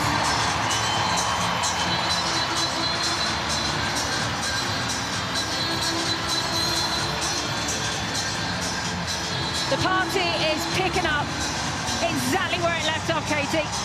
Yeah, it's like we've never been away, isn't it? It's full, it's dancey, it's fun, and England are just doing what England do so well. It's my favourite thing to talk about, as we all know, a good old solid driving maul. But if Ireland are going to cough up that much possession and make it that easy for England to get penalty in territory, like you say, kick to the line, it's going to be a long, long day at the office, because England will do this 4 days. Eleanor Rowland is lining up this kick. There's quite a few kicking options out there for England, but Rowland taking on duties.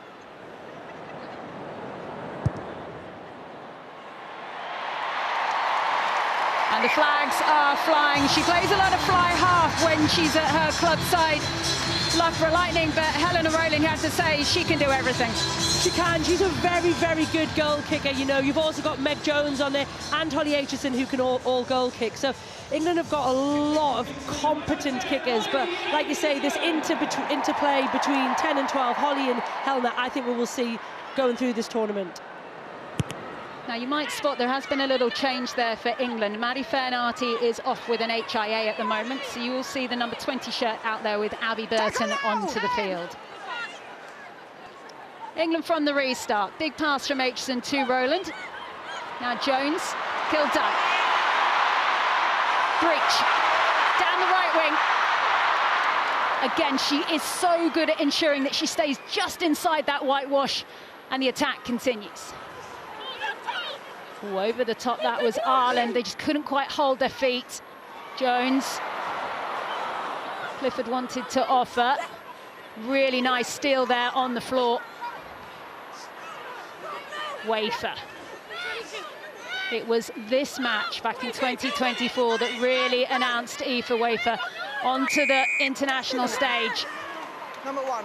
And a warning there against Kelsey Clifford, and Ireland with an opportunity to build a platform. Yeah, absolutely. Good carry there from Aoife Wafer. Linda as well, picking up and driving through, just eating again up a little bit of territory every time, but they've got to be careful that they're connected. I actually think that Ireland were a little bit lucky to get away with that there, and they've won the penalty, and now they've got the territory. But great urgency, good connection, and no shoulders going down, no heads going down. This is Ireland's moment now to step back up and step back into it.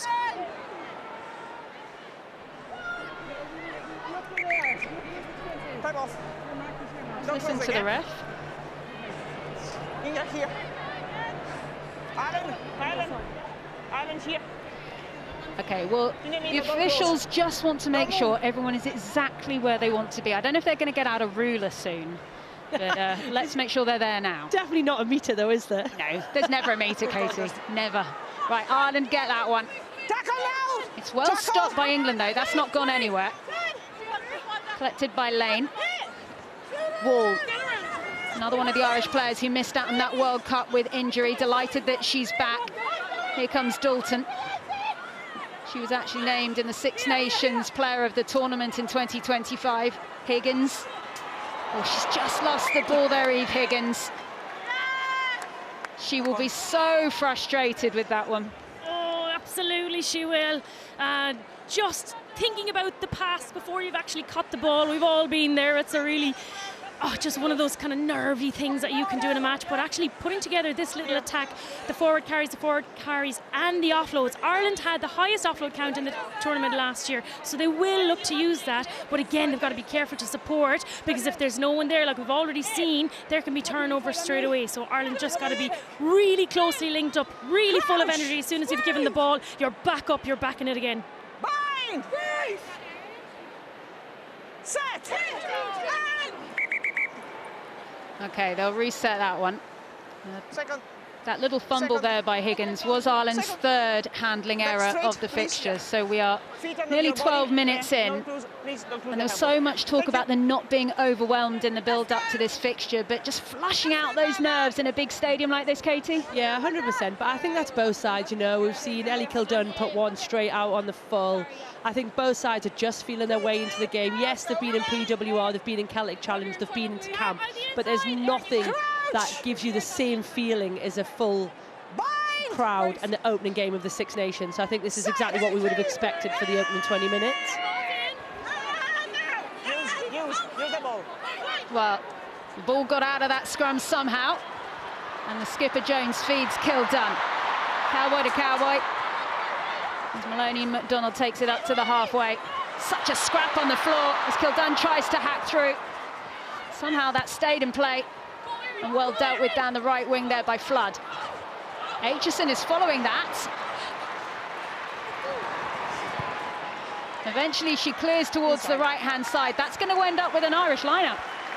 we talk about the differences in the women's game to the men's game, and I think one of the biggest development is this stuff. So it's the kick down the line, but it's just a common sense there from Holly Aitchison. She doesn't need to let that go in. You see that all the time in the men's game, but in the women's game, that skill level, that rugby understanding, that IQ has massively come to the forefront in recent years. 5 men. Well, Cleena Maloney-McDonald, she's on her 50th cap today. She actually won her first over the road at the Twickenham Stoop against England. But we are going back a long time now as the ball comes down this Irish line to Hogan. Oh, Lane, so frustrating, that one, another fumble. And it's when they've got this position, need clear heads. Let's go. It's the pace of the game, isn't it? Like, that ball was there straight away. Emily Lane, like, she needs to give it, and it just slips from the fingers again. Is it nerves? Is it connection? Is it the whole occasion? But just slips forward from the hands. I think she's really unlucky there as well, because that breakdown is messy. If I'm the 9 there, I am screaming at my forwards. I want that cleaner, I want it easier, because we know Ireland want to play with quick ruck speed. But if that ball keeps becoming messy, 4-to-1 handling errors, yes, but I think some of them are really very quick fixes. Another scrum.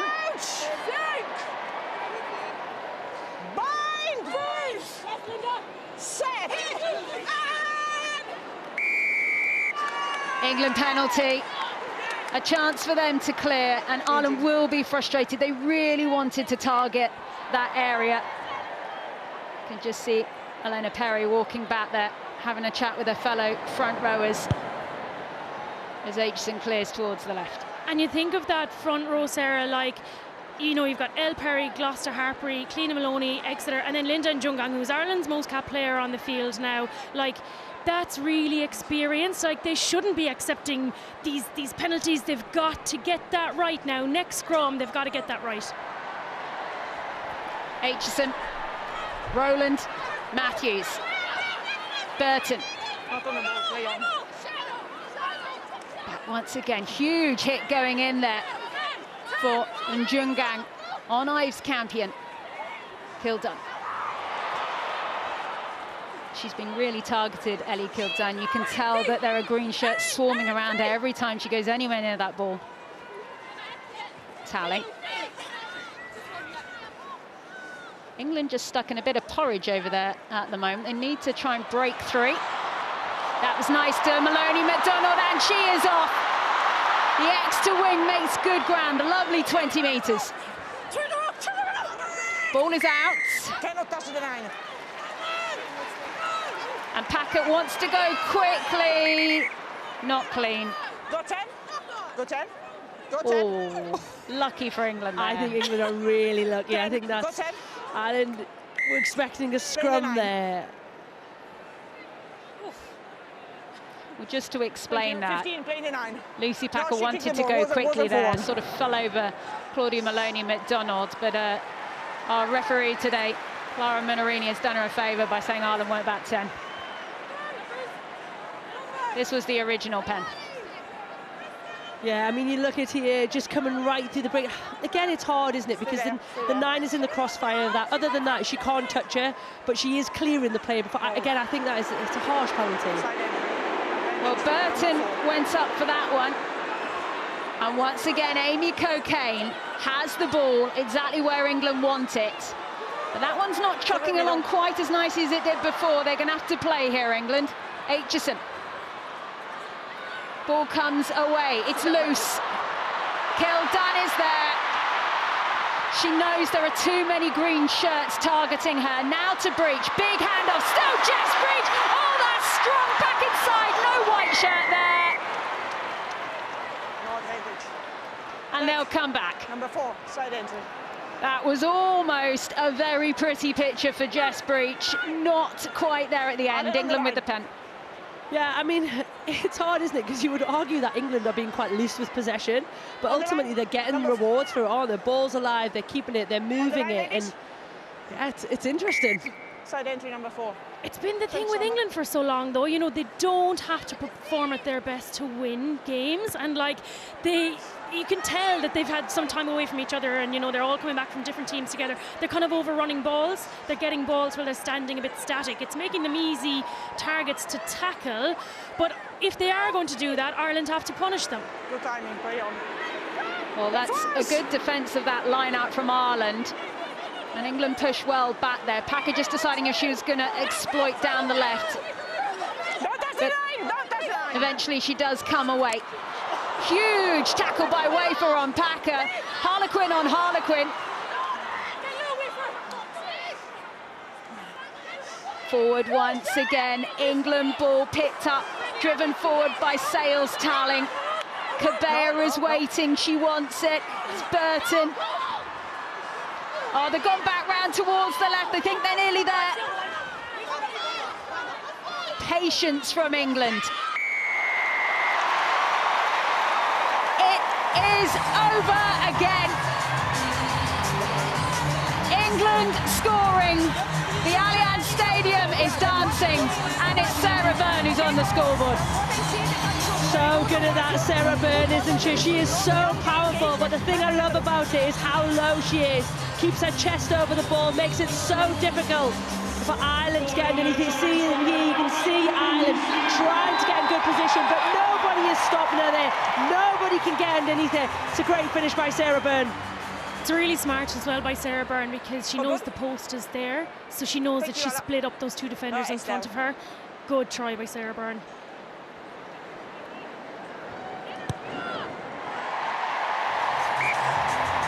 Helena Rowland happy to oblige on a second occasion.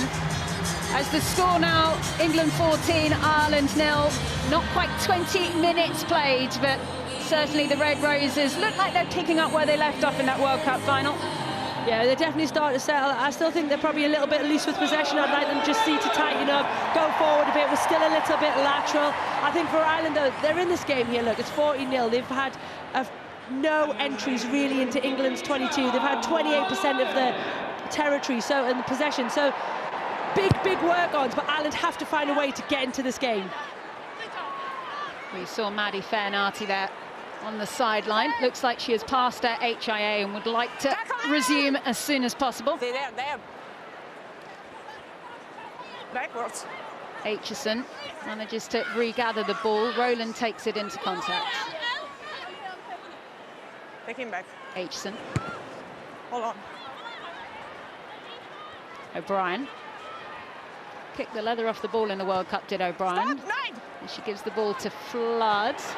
Just outside the 22 there as Kildun sends it back. It's a bouncing ball and it's not taken cleanly. Here comes Parsons. Counter is good. Ireland have really got to start securing their ball a little bit quicker at the breakdown, because it just gives England that extra time to rearrange that defensive line. Big run coming in there by Chute. O'Brien, Higgins. Big tackle by Rowland.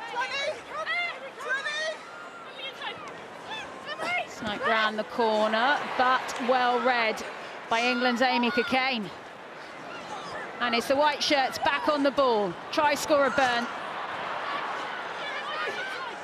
The momentum is just building. You feel it in the stadium.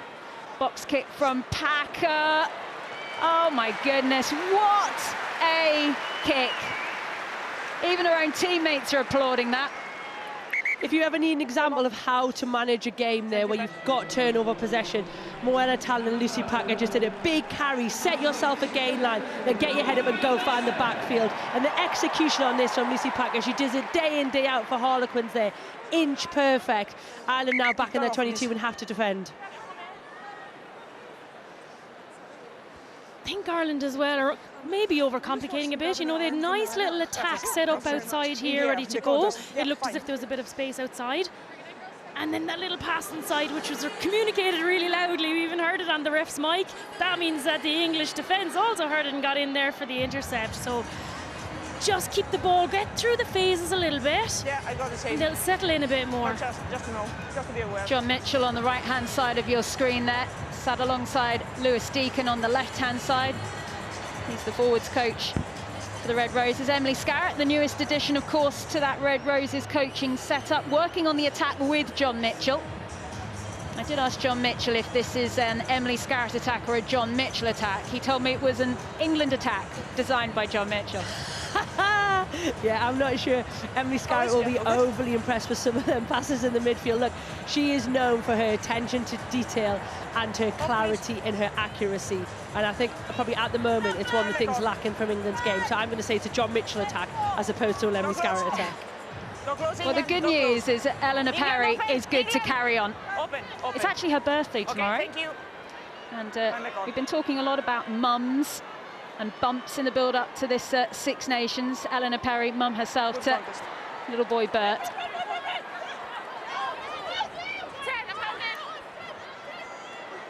O'Brien. Hold. A lot of pressure on O'Brien to get that ball away. England will be happy of how they harried her. Kildan. Tackle made. 9 carries by Kildan, and that one holding on the floor. No, as Ireland will be pleased with that one. I got it. Ireland know that, like... There, so I'm going to play through. Tackle was made there, so I'm going to play through. Ireland know that, you know, Dana's boot, Stacey's boot, they're such strengths. So you have to use them on a day like today, even if you're coming up against, you know, potentially the best back three in the world. I thought their defence and their kick chase there was really good. They cordoned off Ellie in the middle there and they won the turnover, and you can hear them celebrating. I'd be celebrating from that as well. I think what's interesting, though, to play against a team with a back three like that, don't kick loosely. For me, anything that lands the other side of the 15, so towards the middle of the pitch, is loose, because you're giving them both sides. I'd like to see Dana kick into the 15s, pin Ellie to a touchline, pin Jess Breach to a touchline, make them play from there. Big steal there by Sarah Byrne. Ireland will be so annoyed with that. And that's been the story, really, of this opening 23 minutes. Packer gathers the ball. You can see that Maddie Fairnarty back onto the field. She's past her HIA. Jones.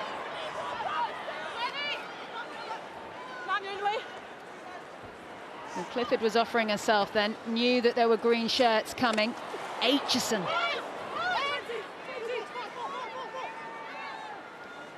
Packer, Cocaine.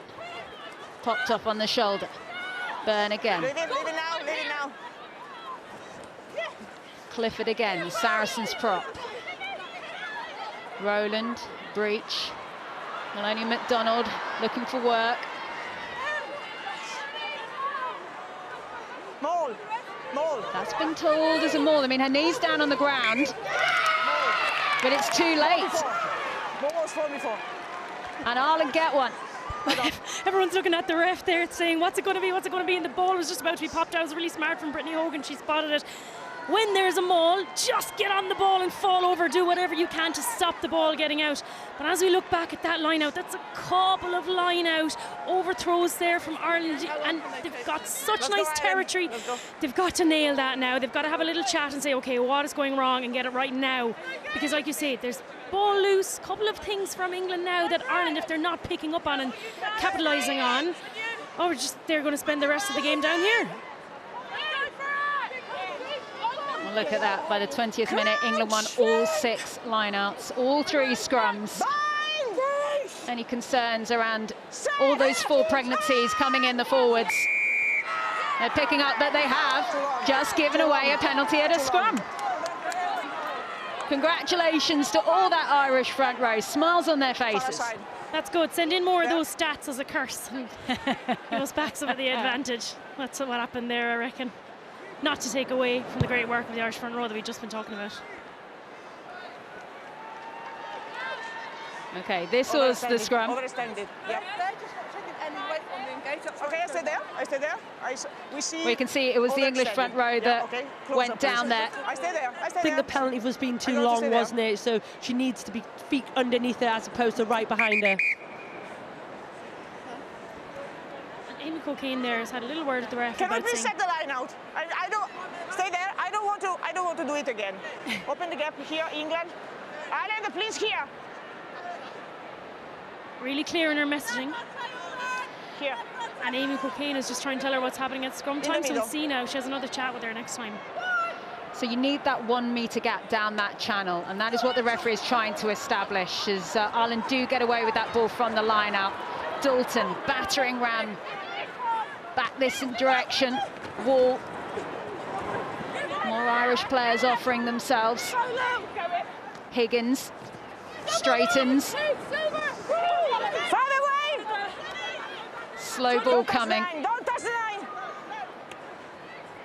Ball again with the distribution.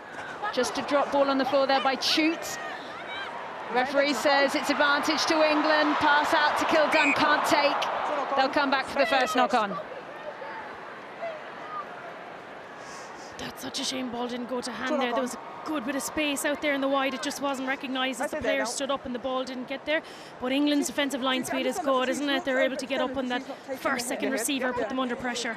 It's causing Ireland a lot of problems because they want to play out the back, because they want to not hit that short runner. They're getting caught in the middle of the field with attack on both sides and never really have enough numbers to go and exploit an edge. I think for me, they've got to be a bit more direct in their carries now. Work 2 of 15, give themselves an opportunity to go and take England on a short side. But at the moment, playing in the middle of the pitch is one of the hardest places to attack. Crouch! Bind! Need those cowboy hats in this sunshine that we're having in southwest London today. Much required. Matthews. What we're going to see here from England. Oh, it's a nice touch by Aitchison. Somehow Maloney McDonald gets the ball to breach. A touch through, and it's still English ball. And Ireland were desperate there to try and make sure they weren't interfering. They'd have been onside. There was no breakdown there. Kildun. She knows there's too many green shirts again. Has to go into that contact. Wafer is just being an absolute nuisance. Let it come, let it come. Off feet now, off feet now. Let it come. Ives Campion. Byrne. Bristol Bruiser. No, elbow down. Leave it, Green, leave it. Leave it, elbow down. Rowland. Jones. Breach. Hanging out on the wing. Feanati. Packer goes again. Clifford. Advantage. England advantage as well. They'll come back. Where's the mark? Number 4 offside. Yeah. Back. Number 4, never offside. Back. Back, ladies. So the warning there going against Dorothy Wall. And England Number 4, with the never penalty offside. here. Nice spot. It's whether they just go. They're not going to kick it at goal. I can tell you that for free. It's whether they just go drop it into the corner again, which I think is what they're going to do. They might have been tempted by a tap. Yeah, but I think driving line out is working so well, isn't it? It's a real big strength of theirs. Easy kick for Holly Aitchison to put them on the 5. Well, you can see Holly Aitchison there giving the calls. It's been interesting speaking to the England camp this week. Apparently they've had to rename a lot of their moves because there's a lot of new faces in camp. It's a new cycle as everyone builds towards the next World Cup, of course, Australia in 29. England, of course, already eyes on defending that title. Six Nations first. Aoife Wafer, did she play the 9? Referee happy. Maloney McDonald back inside. Bang! She goes over for a double. And England scoring a try every 10 minutes at HQ for now. I think you said it earlier, Anna, that England don't have to be at their best to win games and score points, and this is probably testament, you know, line out. We just cleared it up to see how good it was. It doesn't probably do the job here, but Claudia McDonald's really alive, looks really sharp and just backs her pace. Looks like she's going to go into touch. Lovely little offload back into the inside, and who's there waiting but Sarah Byrne. Really nice, well-worked, opportunist try.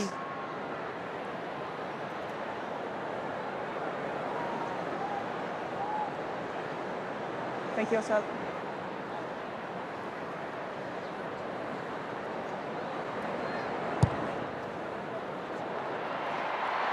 Eleanor Rowland is on fire. I mean, that is some textbook kicking. You must be proud of that one, Katie. I love watching it from that angle as well. Very rarely do you get to see a kick from behind the kicker's view. You just look at how straight she is into the ball, the fact that foot follows through.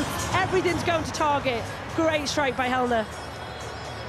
You're right, Katie, like, you know, the ball will go to ground, the ball will spill, but the one thing that England do time and time and time again, they flood the channels. You just look around and there's one of your teammates on your shoulder, you can get a hand flick away, you know, chicken wing, whatever it is, there's always just such support there ready to flood the channels and finish off the job, just like Sarah Byrne has done on the shoulder of Claude just now.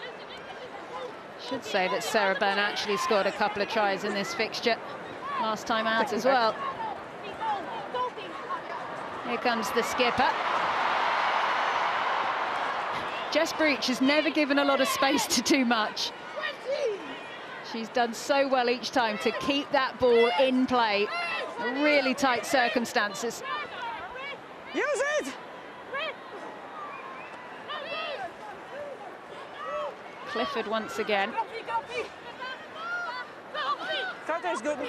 Cutter is good. Erin King, much like Brittany Hogan and Aoife Wafer, are desperate to slow down this English ball. Nice take by Dana O'Brien. Patience by Breach to make sure she was clean in the tackle. Wall. Perry in support. Ball's available. Lane. Driven forward by Chute. Dana O'Brien just trying to split the England players there on either side. Is that going to roll and roll? Yes, it is.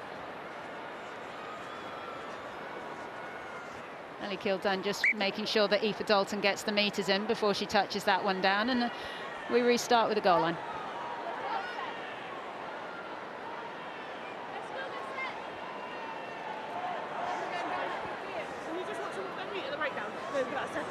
Yeah, for sure.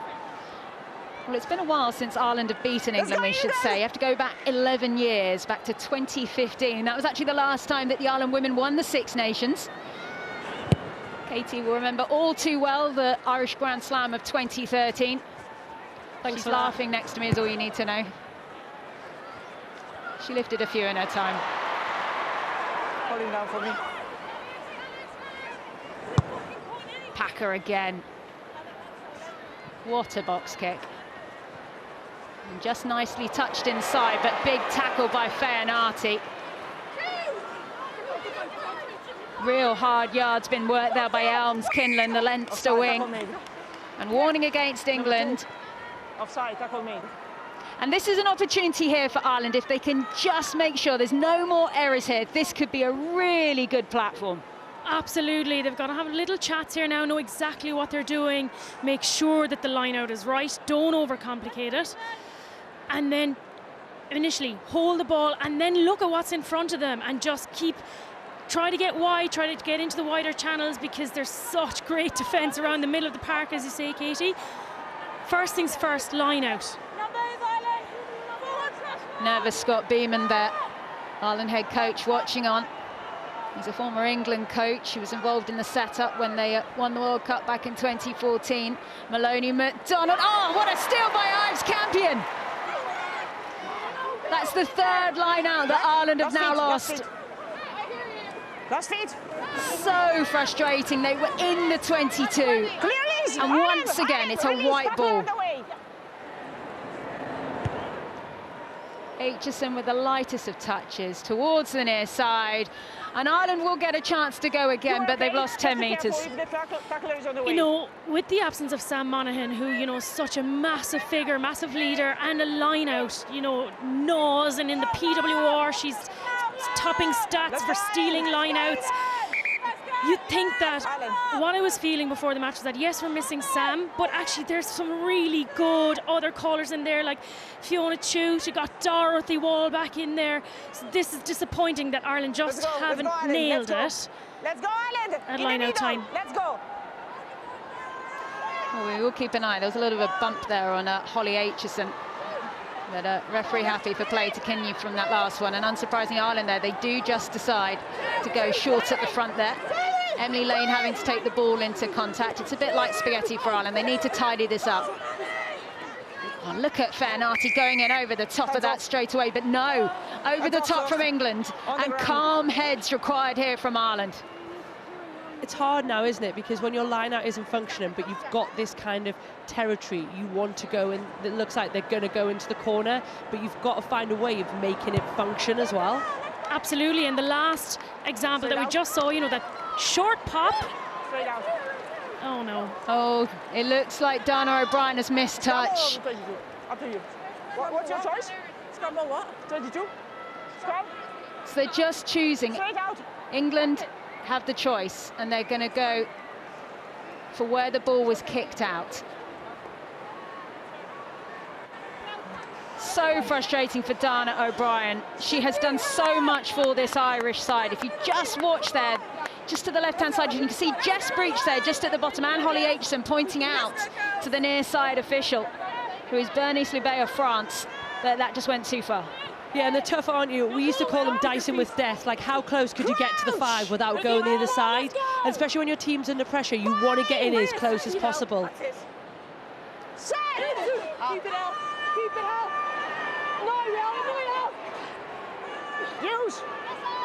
Use now. Oh, that is some contest inside that scrum. Wow. Ball comes away. Rowland, Aitchison, Kildun. Maloney McDonald, Kildun again.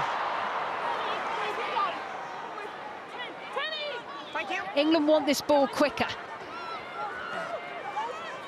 Working through the gears. Packer.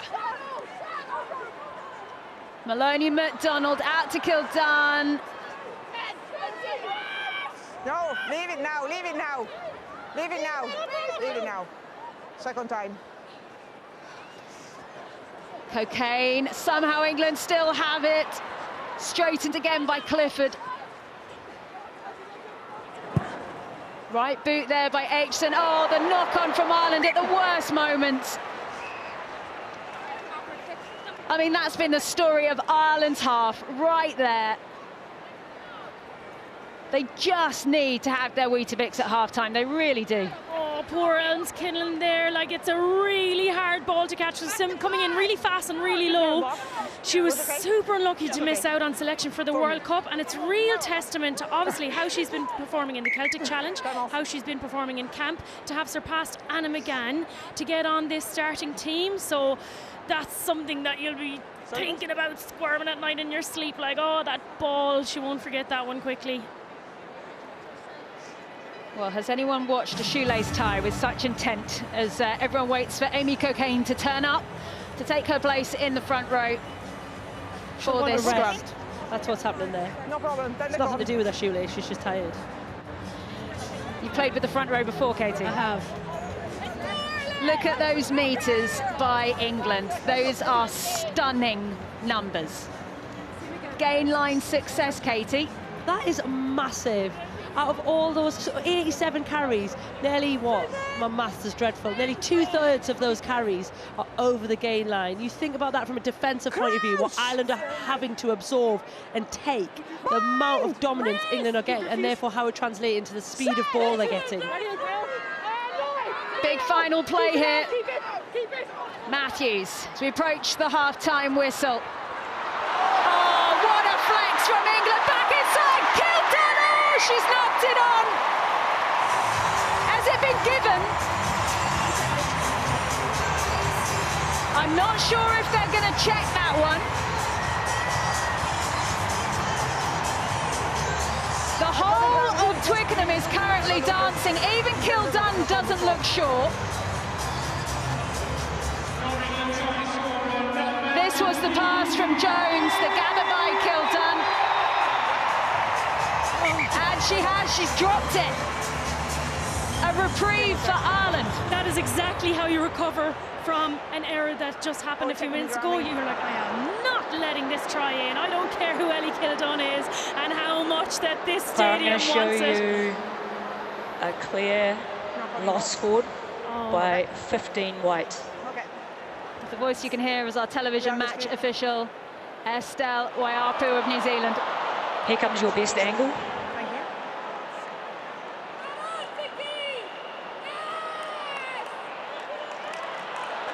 Okay, there is clear separation, so it's going to be no try, goal line dropout.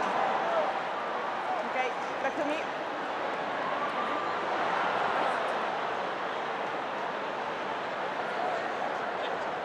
Camera's coming back to you now. Thank you.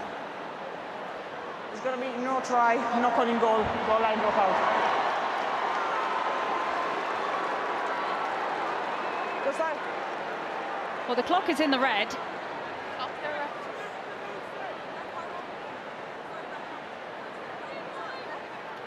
Well, this is the replay of the build-up towards the try that wasn't a try.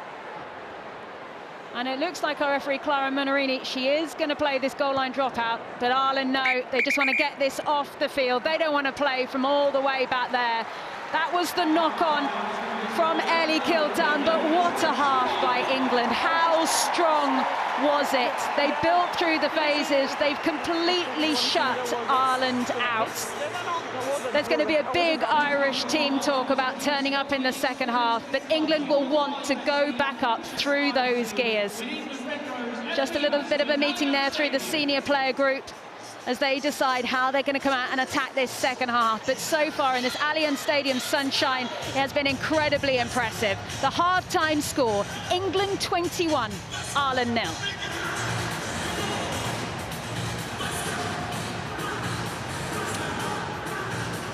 And England have been good, as you can see. Meg Jones, the captain, talking to her players as they come off the pitch.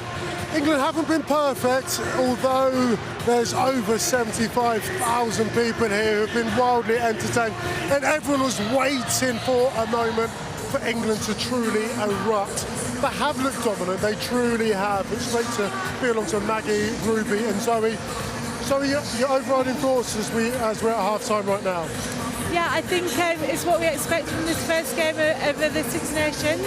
I think obviously we're trying a lot of things as England, and I think it's very exciting to see, but I think sometimes we just need a bit more direct carries, punching that line, creating momentum to then play wide. As of Ireland as well, I think potentially a couple of errors made, but as well their breakdown as well. I think they need to tighten up that area of the game. Ruby, what have you thought of it? Yeah, look, I think England are really trying to push that new flair, but the first try was a maul, then it was a pick and go from Burner. I agree with Zoe, I think a bit more up front. Ireland, on the other hand, will be super disappointed. First 20 minutes, penalty count was 6-1, and of those 6 penalties, 5 of them were at the breakdown for Ireland, so they must clean that breakdown up. We'll speak about the breakdown in a minute, of course, you're an expert there.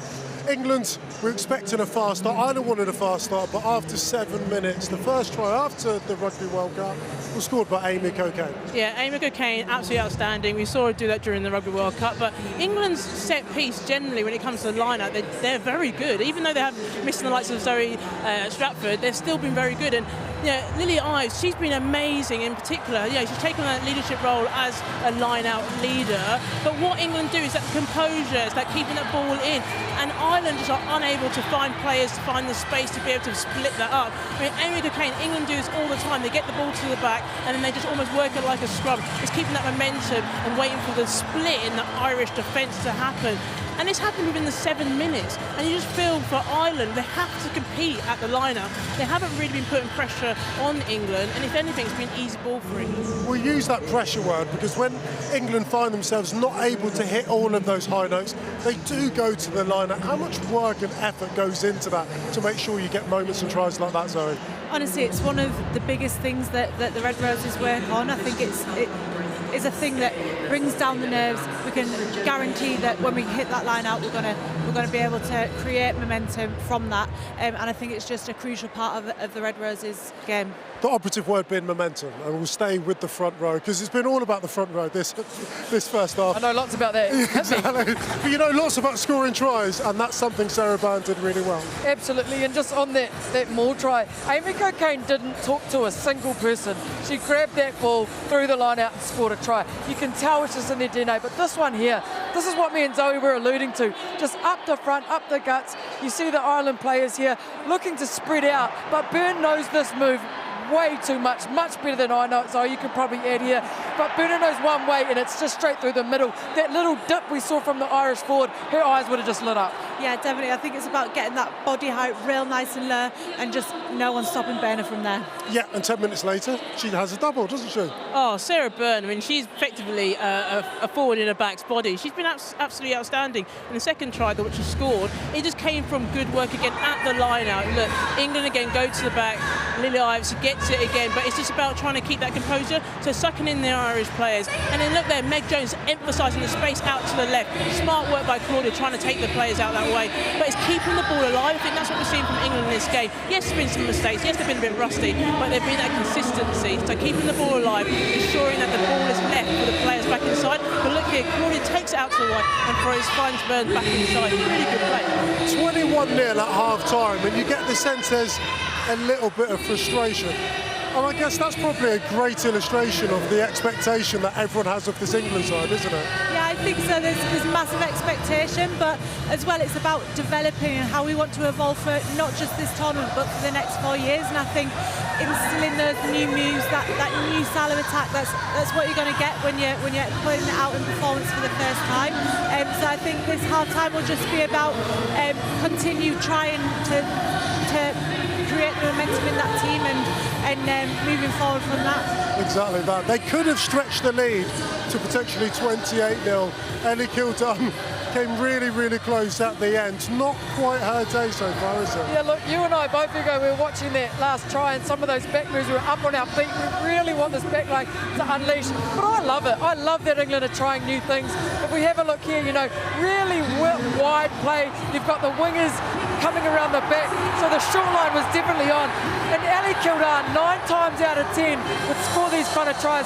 We see the winger out the back, but Kildun just chases a beautiful line there. Everybody thought it was on. If you're running off the back of Meg Jones, you're in here for all money. So is that a pressure thing, Maggie? Oh, slightly, but I mean, great work by Ireland defence there. But if anything, this is the best I've seen of England's attack. That was the best play, if I'm honest. It's a variety. Meg Jones goes through the middle. They haven't really challenged Eve Higgins in the midfield area, but I want to see more of that variety of going wide, but then going right through the middle, because the opportunities are there. There were loads of opportunities. We've seen it.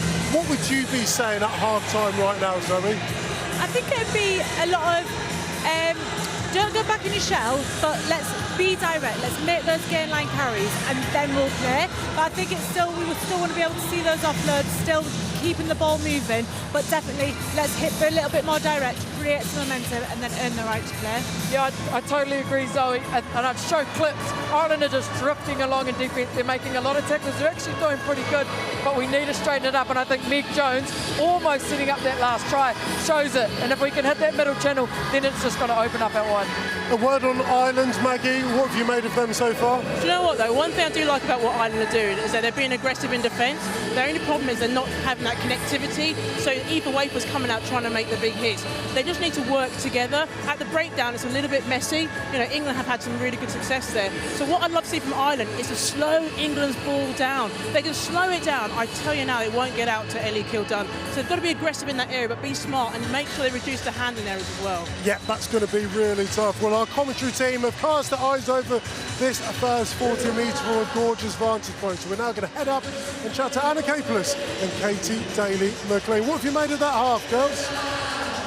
Yeah, disappointing from Ireland in terms of the nervy start, but then it kind of carried through the whole first half. I think, yes, they'll be happy, and Vicky Ann's Kinlan like redemption on that knock on to deny Ellie Kildun that tried to finish, so maybe that's a moment that they can carry with them into the dressing room at half-time. But in general, Katie, I think Ireland are going to be disappointed with the match so far. Yeah, I think, to be honest, Hugo, I think England probably haven't been the best version of themselves. Look, they're 21-0 up, opening game of the Six Nations, and absolutely bouncing Twickenham, but we've seen probably a little bit loose with possession. I think the forwards have gone well. Maddie Fainarty on the edge has been brilliant. Sarah Byrne bags a couple of tries, but I'd like to see a bit more accuracy from England in that second half.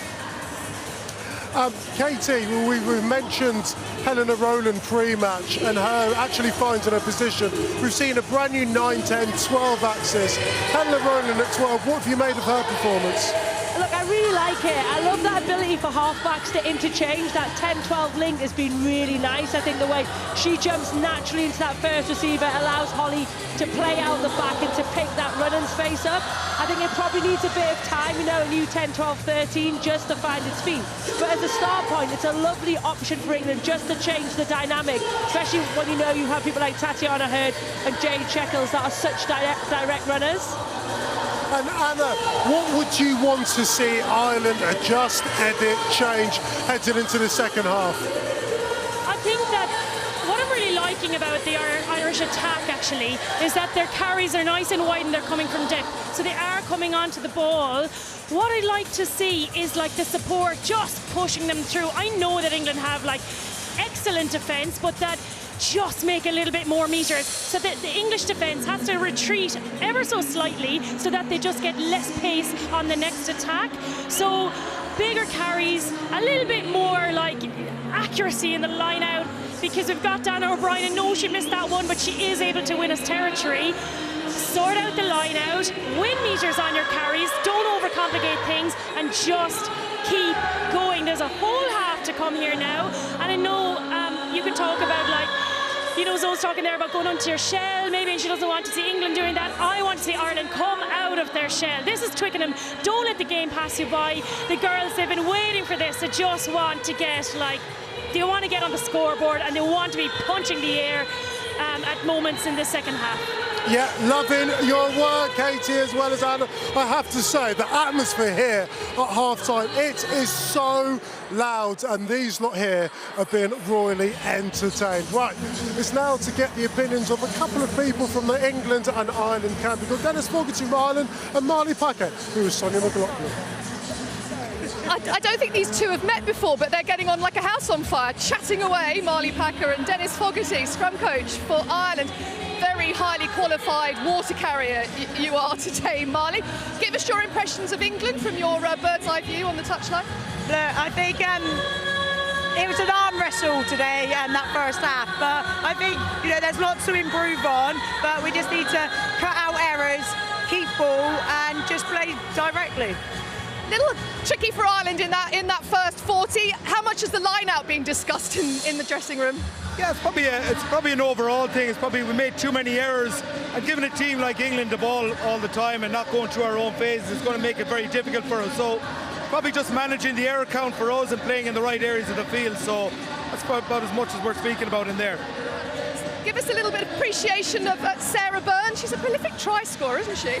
Yeah, she is. When she gets on the end of that ball, she's so powerful, so dynamic for a prop, and her distribution's great, so she's always in and about that try line. So yeah, great for her today.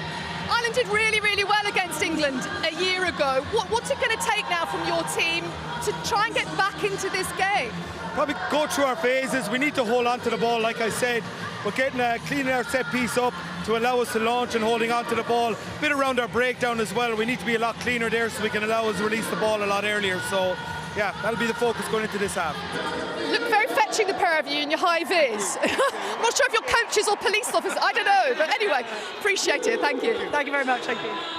Spirits high there. Congratulations to you, Marley and Rosie Gallagher, who are expecting a baby. There's so much more that's to come here on the BBC, all different shapes of balls. We've got rugby here. We've also got netball that is coming as well, as the LexisNexis Dragons take on the Birmingham Panthers. You can watch that on iPlayer from 3:45.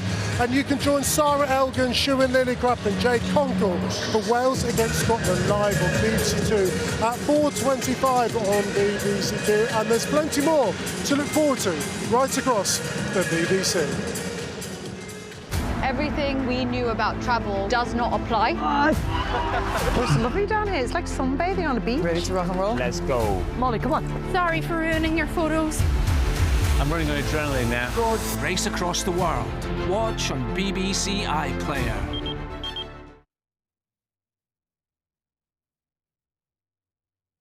The Allianz Stadium really feels like there is a party brewing. It will be Cocaine who touches down. Patience from England. It is over again. Sarah Byrne who's on the scoreboard. Referee happy, Maloney McDonald back inside. Bang! She goes over for a score, England 21, Ireland 0.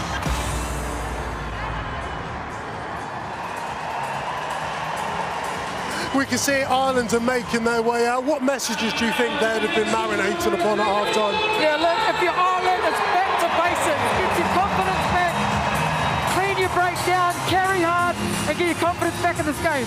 Yeah, it certainly is. We know last year round, England ended up winning the second half, 44-0. And when you look at the benches, that's where England really can dominate. Yeah, England have experience, and the thing is they know how to have that game management.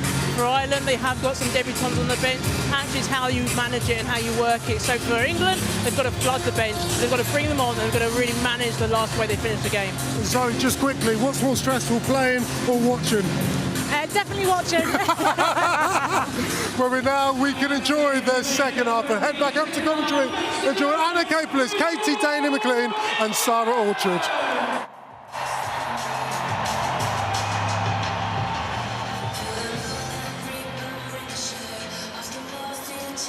So here we go. Dana O'Brien in her yellow boots, waiting for the officials to get this one back underway. The crowd are having an absolute party here in southwest London, but there is 40 minutes of rugby still to get underway. And here comes O'Brien. Half-time England 21, Ireland 0. What have Ireland got? Packer gathers. Inside. Aitchison just nudges the ball towards the near side. Calm heads already. And you can only imagine, Anna Capeless, what has been said in that Irish changing room at half-time. Absolutely.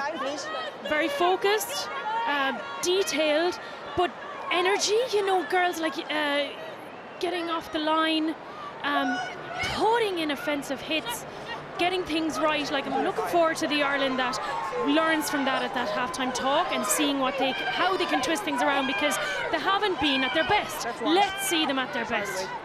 Well, no changes for either side at half-time as Eve Higgins goes right over the top of Claudia Maloney-McDonald.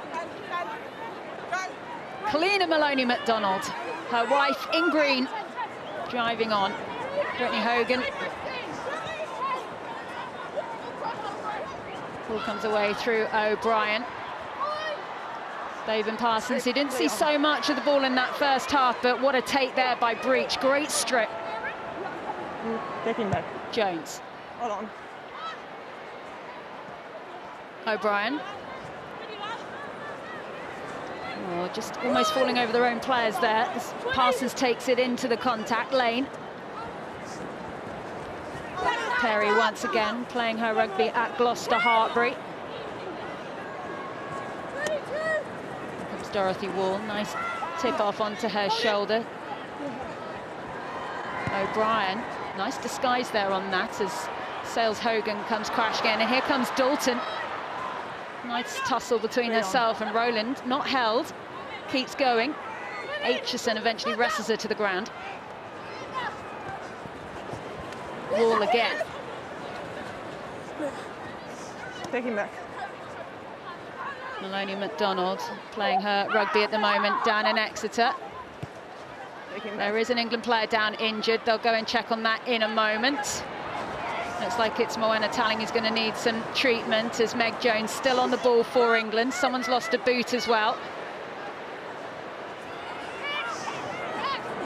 No, stepping back. Warning for Ireland. Managed to keep themselves in the right area of the field. Taking back. Pass back in the end to Aitchison. She's got such a lovely soft touch on that ball as it goes to Dana O'Brien. Crossfield kick coming in there by O'Brien. She saw the space, really nicely read. Kildan has to get onto it. She's been tracked down there by both Hogan and Dalton, but the referee is going to stop play there.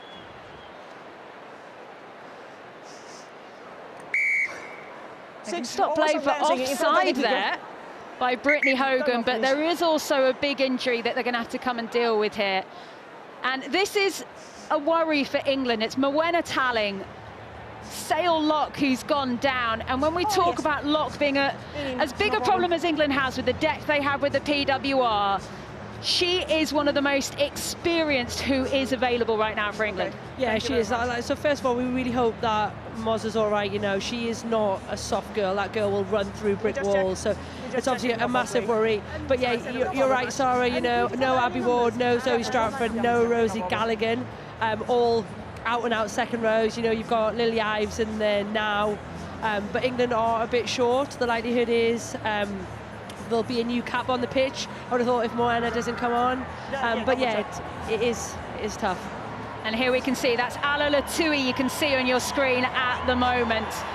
She's the player who's likely to come on, only 19 years old, as just Moana Talling gets all the treatment that she requires. But Ala Latui, she traditionally plays number 8 in the PWR. She has had minutes at lock, but she has been thrown into England camp and she has been thrown in to play lock. Yeah, you know what? It's something. Now, KDM, you wouldn't have come across this too much when the backs are doing their thing, but there's always this moment, right? Especially in scrum training, and the back rows are all standing around looking at each other, and the coach goes, "Okay, one of you in there," and he points to the back rows, and he wants one of you to cover the second row.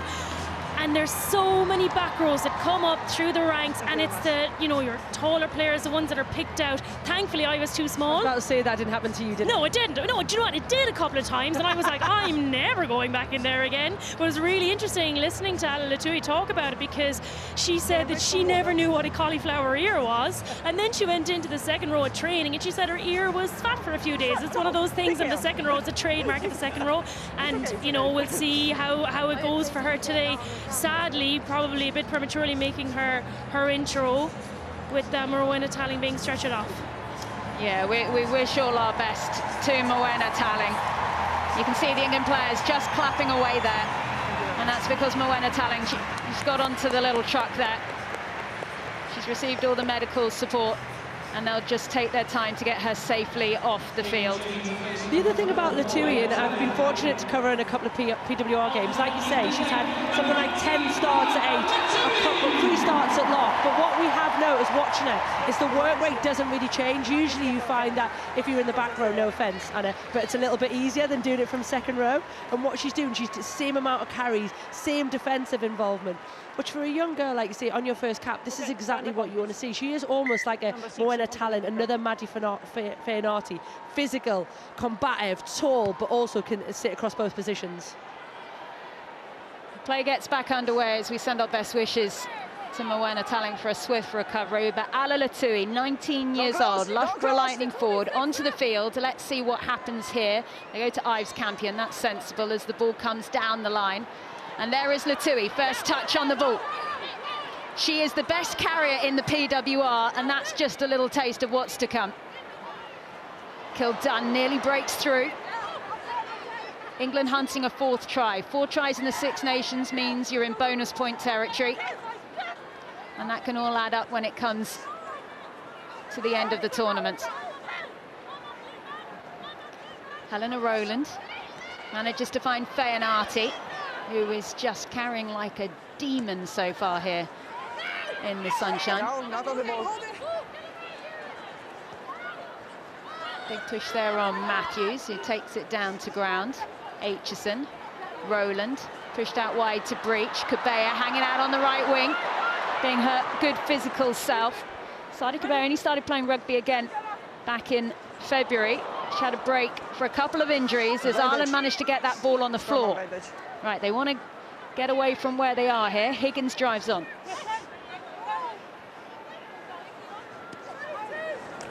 And Jungang. No advantage. Okay, they'll come back then. It's an Ireland scrum. England couldn't just quite keep that move going. And Ireland get a chance here at the scrum. They did do all right at the scrum in the first half. Both of these front rows around this kind of clock time, though, will be starting to tire, and no doubt both sides will be thinking about using their benches at some point. I think as well a message that may have gone in at half-time is we spoke about in the first half. Ireland had a nice defensive line set up, but they weren't getting off the line quick enough. That error came from massive pressure from that defensive line. So if you're putting in all the hard work to organise your defensive line, go fast, but it's got to come from good communication, and you can force those errors, which is why they've won this scrum.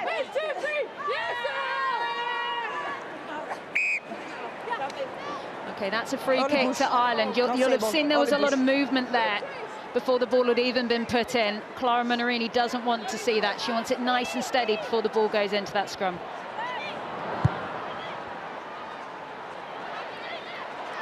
Kildun fumbles that. She thought it had gone backwards. Our referee disagrees.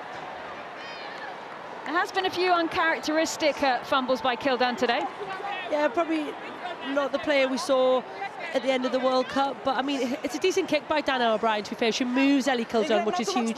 There's a bit of a bright sun as well, and it is dropping, so I think we can forgive her for that one, a little bit like the Elms Kilman one earlier from Holly Aitchison. It's a nasty ball to catch when it's dropping into your knees.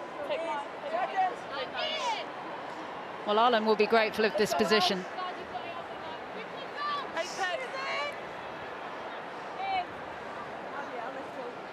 Crunch! Huge amount of talk in the build-up to this fixture about the pregnancies, of course, in the England squad. 4 of them now. Also Ireland. Amy Lee Costigan now pregnant with twins as well. Good luck. Spoken by Katie Daly-McLean, who was pregnant with twins. May the force be with her. There you go. How old are yours now? They're 3 and we're still alive. There you go. It doesn't get easier before she asks. I say that now. Please give us a good picture. Back straight and move forward. Not too much pressure before the ball. Let's go. Well, the Mexican wave is going round. They clearly don't appreciate the scrum chat that's going on. Why on earth not? Right then. Let's see what dark arts we can see being performed right here. Look how close Clara Monarini is.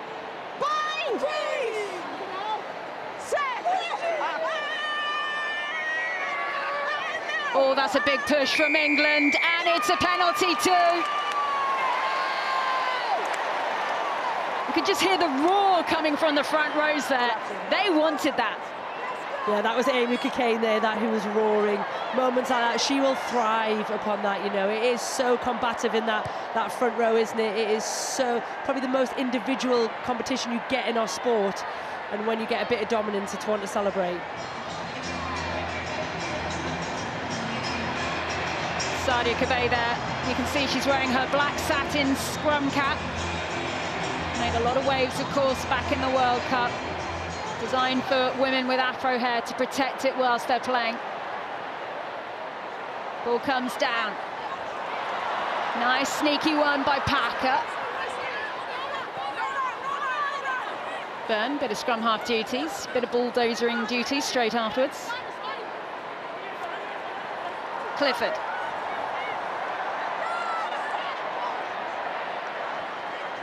Rowland, Aitchison, Kildun, there's a gap, Maloney McDonald is through, she's looking for that last pass, support is there, Packer, quick ball, Jones, Packer again, Latui, Matthews, the body position from Alex Matthews is exceptional to get those extra metres.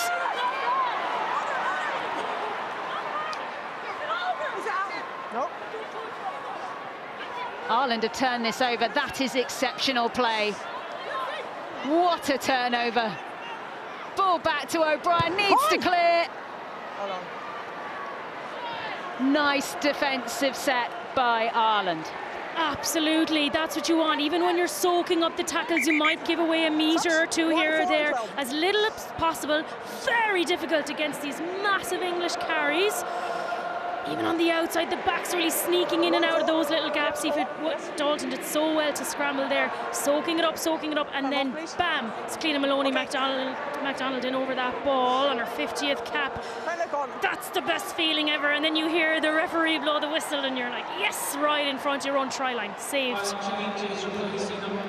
Changes there for Ireland. Nevo Dowd, Ruth Campbell, and Nancy McGilvery all onto the field as Ireland looking to soak up more pressure. Kabea driving on, dancing around the tackles. Packer, Cockayne, Kildun.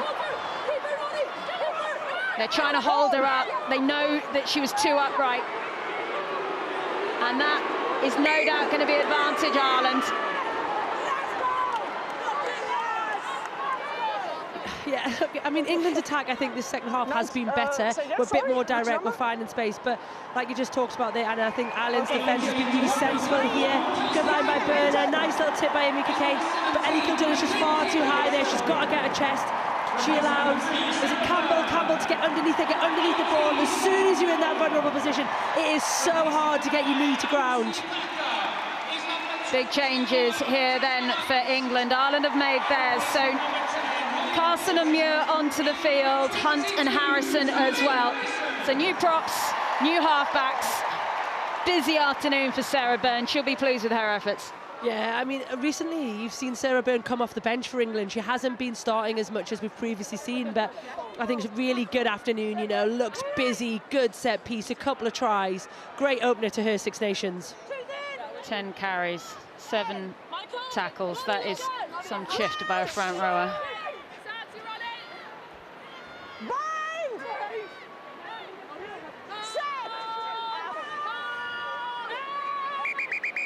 Okay, more fun and games at this scrum.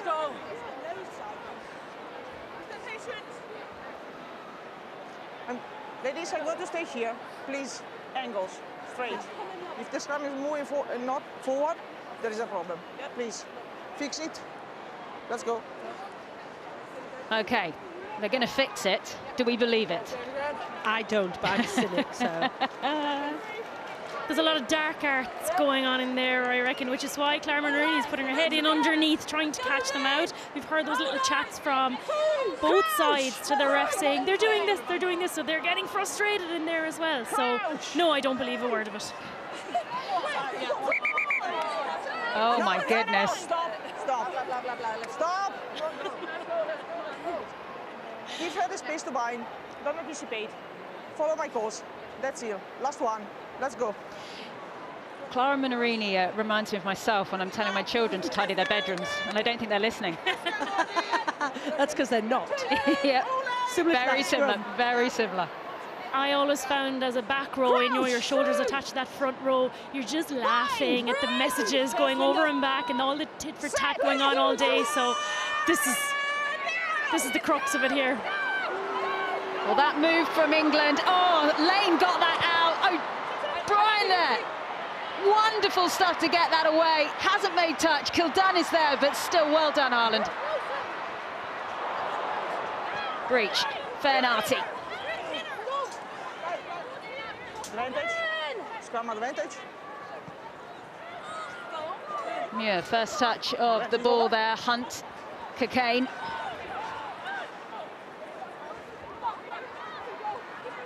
Distribution down the line there. Harrison onto the field. Backwards. Popped off in the end by Matthews. Ives Campion drives on. Kelsey Clifford there. Sorry, Mackenzie Carson on the ball. Clifford now off the field. Big pass out wide. Nice for Bevan Parsons. She can be an absolute racehorse if she gets going. Advantage. Genuine attempt for me. Advantage to Ireland. Dalton. Lane. Maloney McDonald.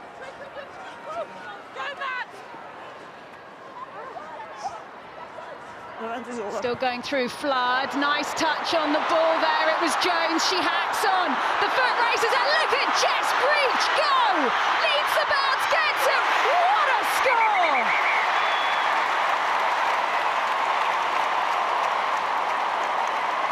What a score! Designed by Meg Jones, executed by Jess Breach. Really nice bit of play there for England. Meg Jones take her bow. It's such a smart little touch, isn't it? Loads of pressure on Ireland. Bouncing ball on the floor. She just puts it in. She knows Jess Breach is inside her.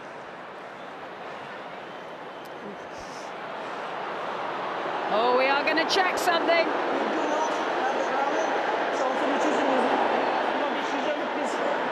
Check if England is for the try.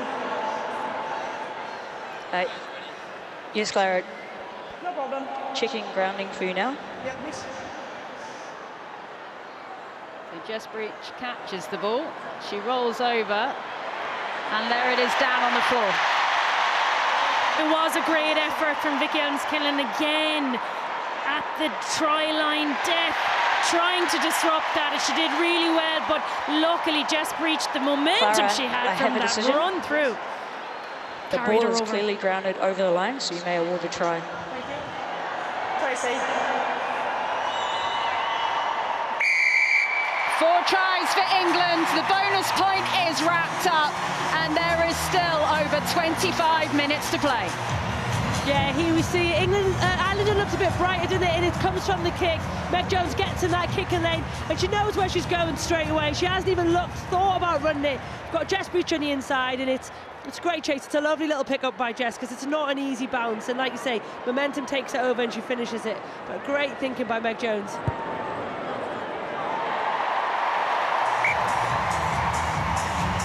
Well, that conversion by Helena Rowland keeps a perfect score there for England, and worth saying that score by Jess Breach, it's her 54th cap today.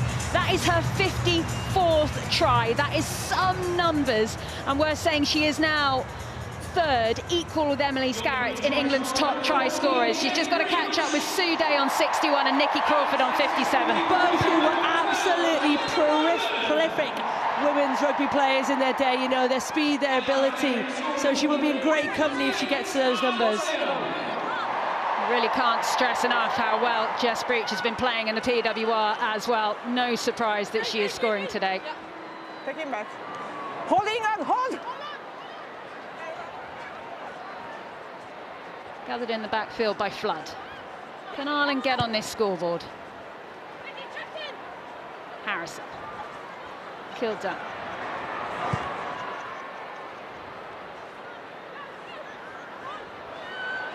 There's a long track back there for Ireland to get their hands on that ball. Elms Kinlan has to run it in the end. Lane manages to find Neve O'Dowd, who was actually brought in to play at Gloucester Hartbury this season. That was actually for injury to Mackenzie Carson, who is back playing now for England. Touch over the head there by Harrison, chasing her own ball. Flood won't let her get to it.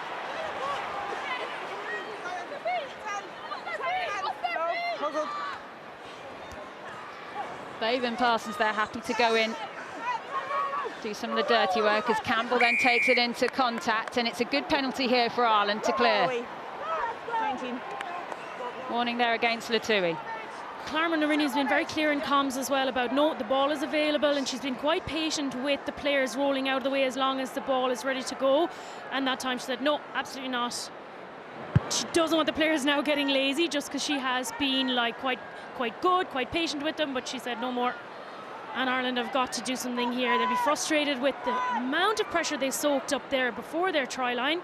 2 massive moments of turnover. Clear the lines excellently. They start to put together a really nice attack. Just as the ref called advantage over, Stacey Flood kicked it, which was really bad timing. And trust Meg Jones and Jess Breach to finish it off. Oh, Ireland finally get through a nice line-out routine there. King coming down with the ball. Dalton now on it to Higgins. Passed out wide by Babe and Parsons. Flood. Elms Kinlan. They've gone coast to coast. Just need to hold on to the ball. But it's not to be. Cabea. Great take by the Loughborough Lightning flanker. Body's there, body's there. Don't touch the line! Hunt. Down the line they go again. Harlequin's fullback Kildan is there. Lost forward there by Exeter's Fairnarty. Parsons waiting. And Jugang, who's playing a rugby at Leinster at the moment. But backwards here, O'Dowd. Not on the line! Lane. Straightened ball this time by Nancy McGilvery. Exeter player. Ball nearly stolen there by Amy Cockayne.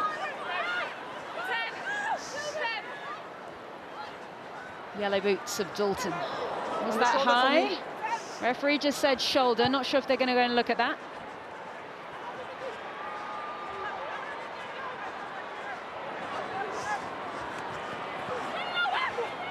Clear it is! No hands now! No.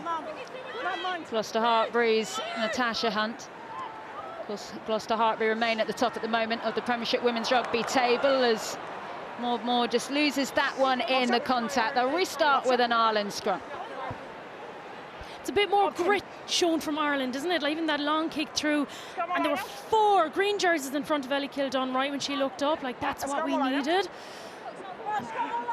It's all just a bit lateral for me, both sides. Like we're going coast to coast, but nobody's going forward, and then we're ultimately spilling possession. I think for both sides, they need to find a bit more direct, a bit more intent, and almost that old phrase of earning the right to go wide. Because at the moment, going coast to coast, and then you're basically turning over the ball. At this level, we should be expecting better. Well, they did have a little bit of a look at that tackle by Alex Matthews. Referee said she was happy with the shoulder.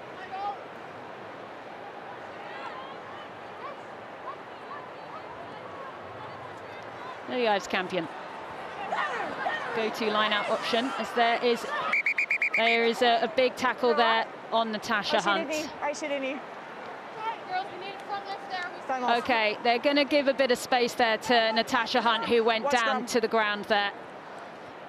So it's going to be a little bit of a break here as they just deal with that one. She got herself in an awkward body position. 2 and 14. So both sides will just gather themselves and have a little bit of a moment. A couple of injuries then so far for England this afternoon as the coaches watch on once again. Worth reminding ourselves that England haven't actually lost a game now in 3 years and 5 months. Ireland, of course, had a pretty good World Cup campaign. Had a really frustrating loss in the quarter-final in the end to France as Cleena Maloney-McDonald makes her way off the field. And as we said at the top of this, it's her 50th cap today. And she has had to work extremely hard to get to that point in her career. And she is congratulated by the entire Irish team. Bevan Parsons also making her way off the field there. So we'll get to see Niamh Jones come onto the field. And Niamh Jones, as an Irish hooker in her own right, I mean, we always say she's a pound-for-pound brilliant player. Oh my goodness, she absolutely is.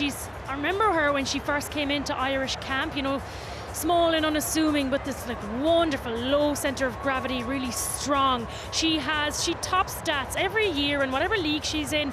She's always around the top for offensive tackles. She made like 99% of her tackles last year in the championship. She's just such a workhorse. And I think when we talk about, you know, Ireland's journey, the bench that we have today and performing for 80 minutes is a big thing. You can't do that when you have so much inexperience on the bench. So to turn around and bring someone like Cleena Maloney-McDonald, a legend of the game, off and put someone like Niamh Jones in, that is the story that Ireland looks to tell more and more and more. Well, it looks like Natasha Hunt is going to stay on the field. A lot of strapping going on to that knee at the moment. Huge season also for Natasha Hunt at the moment. We mentioned Gloucester Hartby, how well they've been going in the PWR. She is front and centre of all of that, and they are going for a record 4th title. They are, and they're going pretty well, to be honest. I think realistically it's only going to be Saracens that can ruin that party. You know, unheard of, a team have gone 3-peat and now, what do you call a 4th peat? Is it a 4th peat? Quarter-peat. Quarter-peat, nice. I think we're making up words now, so you can say anything you like. Look, if they go and win it, I think they'll call it whatever they want. But yeah, especially with no Zoe Stratford, Mo Hunt is integral to that Gloucester side, and the heartbeat that club needs to keep that winning momentum. Well, the drone shots are coming in at the moment. Look at all these fans. I can't believe how many cowboy hats actually exist when they come and play here now. Oh, they've been eating the sweets. What a party. And no sign of it ending anytime soon as Natasha Hunt gets her hands back on that ball and is ready to go. And she's just testing out that right knee. She looks good to go, and that will be a huge release. She's such a popular player.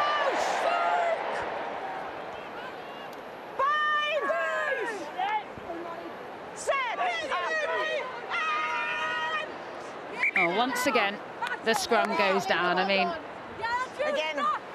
changed all the front rows virtually now. Same story.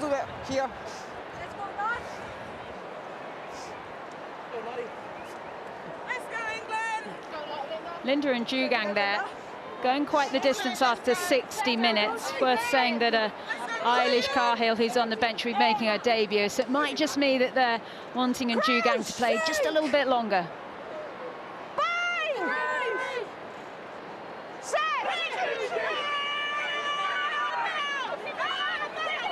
Oh my goodness. They're ploughing the field there, England, with that shove. Jones. How's that one going to bounce?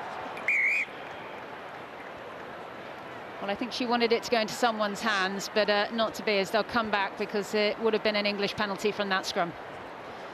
You're just talking about Linda and Jugang there, you know, she was collapsing under pressure. Ireland's highest cap player on the field, like an absolute stalwart, workhorse, just fantastic player.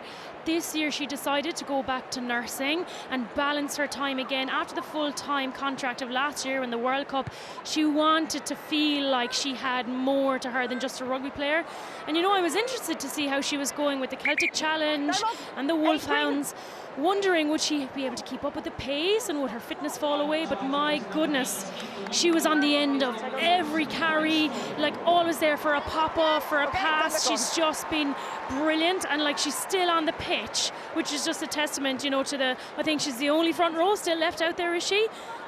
She's brilliant, Linda. England coming away with the ball. Jugang, she's really been tackling away. Saw Aoife Wafer just come off the field there also for Ireland. Grace Moore now on. And a quiet afternoon for Aoife Wafer by her own standards. Lots of tackling, but often she makes a lot of meters. Nice little contest going on there between Flood and Jones. Balls available. Hogan. Tackle! Take him back. Lane. O'Brien. Ball bouncing away, but Harrison with plenty of time to deal with it. Rowland.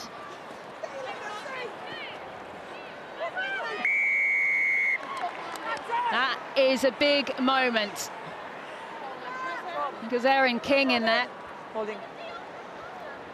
I've definitely been a bit of a sceptic about Dana O'Brien's kicking game, but it's starting to get some rewards for Ireland now. She's going down the middle. She's getting multiple bounces, which is forcing Zoe Harrison, Ellie Kildun to turn. And then the other thing that's really complimented is the line chase. I think we said Erin King there got the turnover, but the line chase, they're meeting England at that halfway, then they're completing the breakdown. You see it here, carry back from Helen there. It's not a bad carry, but the speed, the body height, the chest over the ball where she can't get cleared out is giving Ireland a bit of reward now. Now this is interesting. Emma Singer's had to come on the field because Natasha Hunt is making her way off. We'll confirm who's going to slot in there at scrum half. We know that both Claudia Maloney-McDonald and Helena Rowland have trained there before. Look at this from Ireland. Is this their chance? Is this their opportunity? It's still moving. It's still going. Jones has the ball. Is the referee going to let it go? No, Emily Lane's going to have to release. She needs support. They come to this near side. Oh, is that over? Anna McGann thinks she scored it. They will check. I think the foot is okay, and we got the ground. Okay. They're not going to check. They like it. Oh my word! Emily Lane did not have a lot of space to work with there, and the referee's telling her get it out of the mold that was going forward so close to the line. Well done, Anna McGann, just on the field. Hungry, sitting there all day on the bench, just dying to get on the field. Stays in, only blades of grass to play with, and she dots it down, and Ireland are on the scoreboard in Twickenham in the first round of the 2026 Women's Six Nations. Good girl, Anna McGann. I think Anna Capelis is happy about that, Katie. She is, and I was standing here thinking, whatever you do, don't go towards that touchline. You could see Lane looking for it, but like you say, Anna, it was a great finish. So strong. No extras to be added there by O'Brien, but Ireland opened their scoring account in this Six Nations campaign. I know we've said that it hasn't been a classic, but if you're an Ireland fan, 28-5 after 65 minutes is a decent game when you haven't been very good. Like, is it a good score? It is, and you know, looking over the last few years and the lopsided scoring results, like this is Ireland's chance now with that bit of momentum. Like, can they close the gap even more? Could there even be a sniff of a losing bonus point? That's how they have to start playing and believing now. Lana McGann is scrapping away there on the floor. O'Dowd. Big tackle coming in there by Muir. O'Brien just dancing her way through is Emma Singh on the ball. Harrison shrugging off the tackles. Saracens fly half. You can see it is Claudia Maloney-McDonald who's out there playing scrum half at the moment. Been a while since she played there. Breakaway down the right again by Jones. She's chasing her own ball, tracking back. Huge tackle. Is there anything this woman can't do?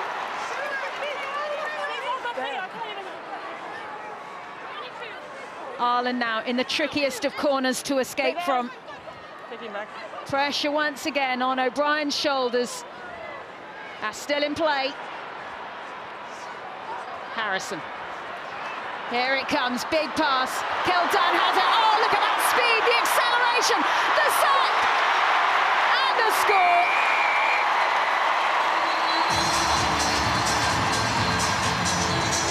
The crowd love it. The crowd love Ellie Kildan. And England are scoring again. We needed something to bring this game to life, didn't we? And who else would it be but your cowboy, Ellie Kildan? England have built and they've got better, but that's probably England at the best. It goes coast to coast, starts with Emma Singh, Zoe Harrison, a little bit of engagement, big ball across the top, and then she doesn't need anything else. She probably could have gone to the corner straight away, but that lovely little stutter step, stands the defender up and finishes. Really nice by England. Stacey Flood doesn't get a hand on her, does she? She literally comes in and then accelerates back out. It's lovely. Looks so chilled out as well while she does it, doesn't she? 47 tries for Ellie Kildan now in an England shirt as Helena Rowland just forgets about that one. I think her team will forgive her, having had the last 4. Well, Ellie Kildan, of course, a household name now after finishing as runner-up in BBC Sports Personality of the Year. Also, last year's World Player of the Year, that title now held by Canada's Sophie de Goody. You may have just spotted 2 shiny new green jerseys coming onto the pitch there in Katie Whelan and Eilish Cahill. Very proud of both of them to be making their debuts today, and very excited for Eilish. I met her last year. I said, "Girl, is your phone working?" Because I thought she deserved the call for a long time from this Irish setup, and I'm just delighted to see her out there today. I thought it was because you're going to say she's ignored you and you've messaged her. No, just got Beeman's phone. I was hoping he'd call her. No 39. Okay, it's an English line-out, but do keep an eye out then for Ireland's 18 and 21, both on their debuts. As you see, Connie Powell also onto the field here for England. Missed out on World Cup selection, keen to take her opportunity. Of course, Lark Atkin-Davis, one of England's regular hookers, unavailable as she is expecting her first child. That's the first line-out that England have lost. Ireland keen to pounce on it. There you go, the distribution there by Whelan. Whelan looks up, manages to find O'Brien. They are girlfriend and girlfriend, Katie Whelan and Dana O'Brien. So many relationships out there on the field today as we just come back for this knock-on, and we'll restart with a scrum.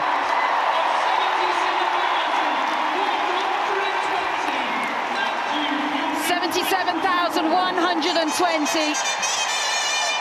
It's not a world record, but that is certainly a women's Six Nations record. And of course, there are more big stadiums to come later today. Wales will be playing Scotland at the Principality Stadium. Next week, Scotland. They will be playing at Murrayfield in a standalone fixture for the first time. And for the final round of this Women's Six Nations, in round 5, Ireland's women will be playing at the Aviva for the first time as a standalone fixture. That one, apparently, ticket sales are already at 20,000.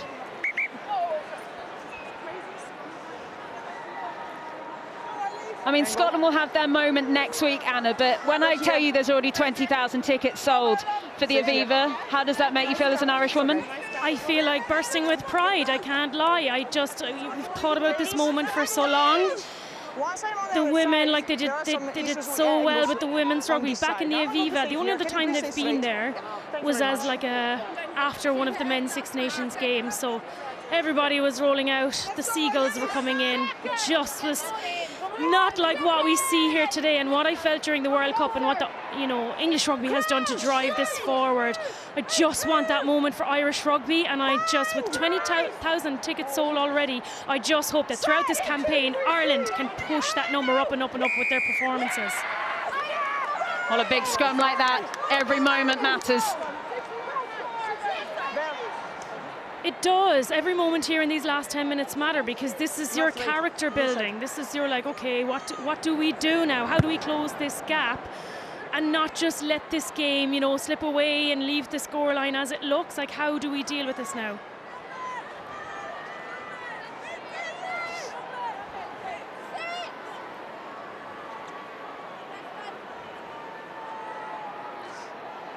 "27-year-old Niamh Jones, winning her 42nd cap, gets that ball in. Clean take in the middle of the field there by Chute.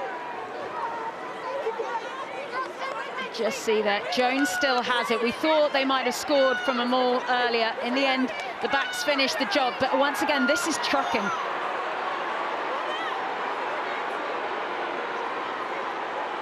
There will be a happy Alan O'Connor somewhere watching on, and Ireland forwards coach. Nice line taken in the end. Popped away to Moore. Ireland sniffing the try line here. Another score here just makes that scoreline that bit more respectable. Counter's good. Proves that they can mix it. Hogan. Advantage. Look at that by Eilish Carroll. Inches away. Grace Moore. She's powered over. Has it been held up? They're going to come back. There's penalty advantage for Ireland. This is right in front of the posts. Brittany Hogan warned. I said the mark. I said the mark. England here. The mark is there. 20 offside. Well, the warning there goes against Abby Burton for England. Here we go. Tap and go from Ireland. Hogan supporting her shoulder by both Jones and O'Dowd. Round they go again. Oh, it's so close. Grace Moore knew not to get held up again. Oh, King! Erin King! Her captaincy debut. She saw a chink of daylight and she dived for it. She took it. 2 tries for Ireland. Erin King should be really proud of that. There was, Grace Moore had a few goes at it. Eilish Carroll, there was a couple of. Brittany Hogan was almost in. And after those few goes, you can start to kind of panic a little bit. Oh my God, we're not getting there. So this is what it takes. A leader, Erin King, in her captaincy debut, like you say, Sarah, over the top, sees the bit of grass, really smart. It's so brave as well, because they go one or two ways, don't they, when you're going back over your breakdown. To be that confident in your ability as a captain to be like, you know what it is, give it to me, I'm going to do it. Absolutely, because there's a bit more space to land on the ground. So if England have read it, like just a millisecond earlier, they could get under that ball. That is the first time since 2013, when Ireland won the Grand Slam, that they've scored 2 tries against England. Full of great stats today, aren't you? Anytime. There's a lot of elements to discuss about Ireland's performance. I think they'll be disappointed with a few. But that alone is just something that we can talk about in terms of progress. Gareth Steenson, the kicking coach, and who worked a lot with Dan O'Brien and all of the kickers, all the Irish kickers, but he said that no matter what happens today, we will be better for the experience out in Twickenham in front of these crowds against the world champions. And another penalty for Ireland. Big pink boot on the floor there. Right then, we're going to find out who are the contenders for the Women's Six Nations Player of the Match. There we go. Sarah Byrne, Maddie Fairnarty, Meg Jones and Brittany Hogan. Time off, please. All three very different positions there from England, but Brittany Hogan also standing out here for Ireland. And she's at Sale Sharks, obviously, we need to mention that. No, look, I think Brittany's been really good today. You know, there's been some quiet performances, I think, from Aoife Wafer. We saw Erin King get that try, but I think from a forward point of view, Brittany Hogan has led that Irish pack. You know, Sarah Byrne, a couple of tries. I thought Meg Jones has grown into the game. She's been very bright. The good things have come for it. And Faye Narty on the edge again has been a really good, solid performance for her.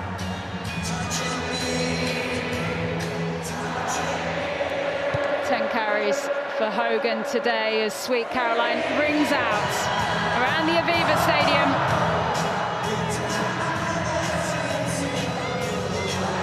$77,000. They all know the words.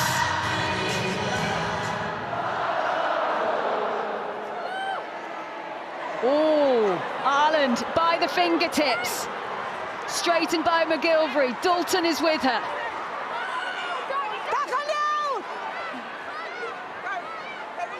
I mean, Ireland just need to get into that 22. That's the first job. O'Brien fancies going herself. All goes down the line. But was that a little knock on there by Green? Okay. Okay, thank you.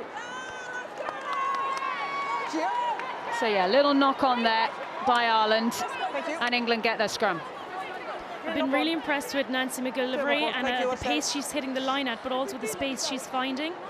I do think that Ireland's carries, they tightened it up a little bit in the second half and it got them a good bit of return and they made some more meters, but I find that they're running into bodies and they're not picking out space, they're not picking angles that well on their big carries, and they're not winning that many meters. I think Nancy McGillivray put a bit of right to that this afternoon. I think she should be happy with those big carries she's made. Crouch!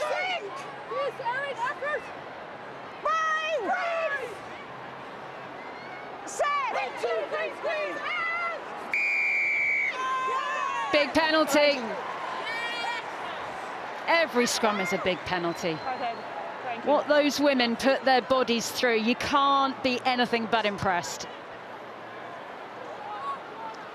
Ball comes out on the near side, and we will use this opportunity then for Katie Daly-McLean. Please tell us, who is your Guinness Women's Six Nations Player of the Match? Yeah, some top contenders, but my winner is going to be the Captain Fantastic, Meg Jones. You know, she's put a shift in today, 14 carries, 61 metres.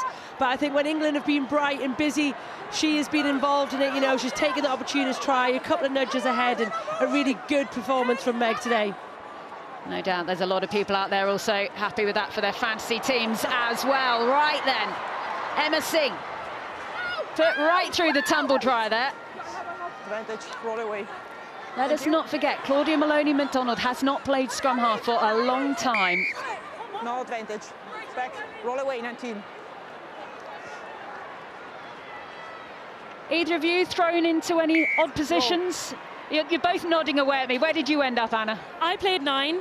Wonderful. When we had a bit of a shortage. And I loved it. 9's easy, you know. Anyone can play 9. Isn't that the message you say? You just step in. But, you know, someone like Claudia Maloney-McDonald who can be, you know, slotted into anywhere. Just listen to the roar. Well, that cheer goes up for Meg Jones, who's just been announced to the crowd as the player of the match. Bit of a knock on at the back there. And we'll restart with an Ireland scrum, but there is Meg Jones. Her first test as England captain, stepping in, of course, with Zoe Stratford, now expecting her first child. Cardiff-born, she's a Welsh speaker, but the Welsh side of the family just as proud as the English side. yeah, you know, she's had a turbulent time for anybody who doesn't know her backstory, losing her parents. But I think, you know, she epitomises what a Red Rose is to be in modern era. You know, she's very comfortable with who she is. She's very happy to share that, and I think it's a really great role model for the game to have somebody in this place now where there is so much emphasis on social media. Ball comes away then. Elms-Kinlan. Last chance here for Ireland to try and do something. Whelan just couldn't get the pass away. Gets pulled down. Flood tries to find options. This is a long way for Ireland to try and play this ball, but they know they're tight against the clock here. They can't kick it out, as there's a breakaway here through Dalton. She's just trying to look up. Kildun can't get there. It's not a knock-on because she was running backwards in that direction.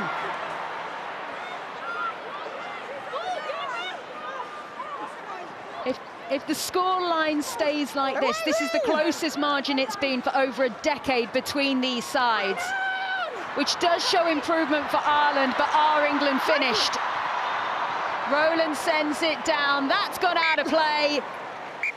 That is it. England win.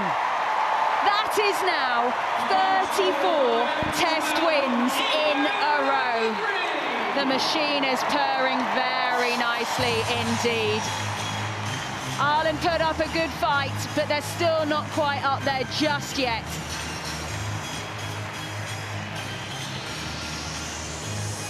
Meg Jones, the player of the match, congratulating the officials and her team on a job well done in round one of this Women's Six Nations. Long way to go, but England on the board. England 33, Ireland 12.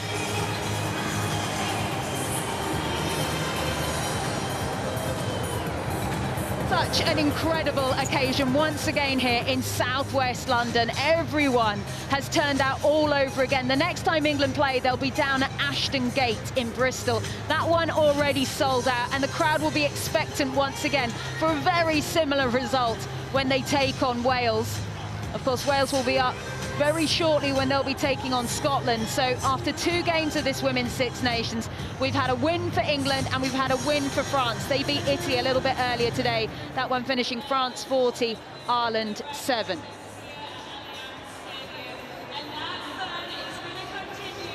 Well, both sides still continue to congratulate each other. Katie Daly-McLean, who's still alongside us here. Just a quick word there on Meg Jones. I know you talked about it there. She is just such an all-round player. She has, and she hasn't had it easy, you know, Sarah. She's come through it in terms of injury and how robust she's had to be to find that place. She sat behind Emily Scarrett for a long time, but I think all of those things have now put her in such a good stead to come on and lead this Red Roses side. She's been part of that leadership group, and to be honest, it doesn't really look like it's phased her.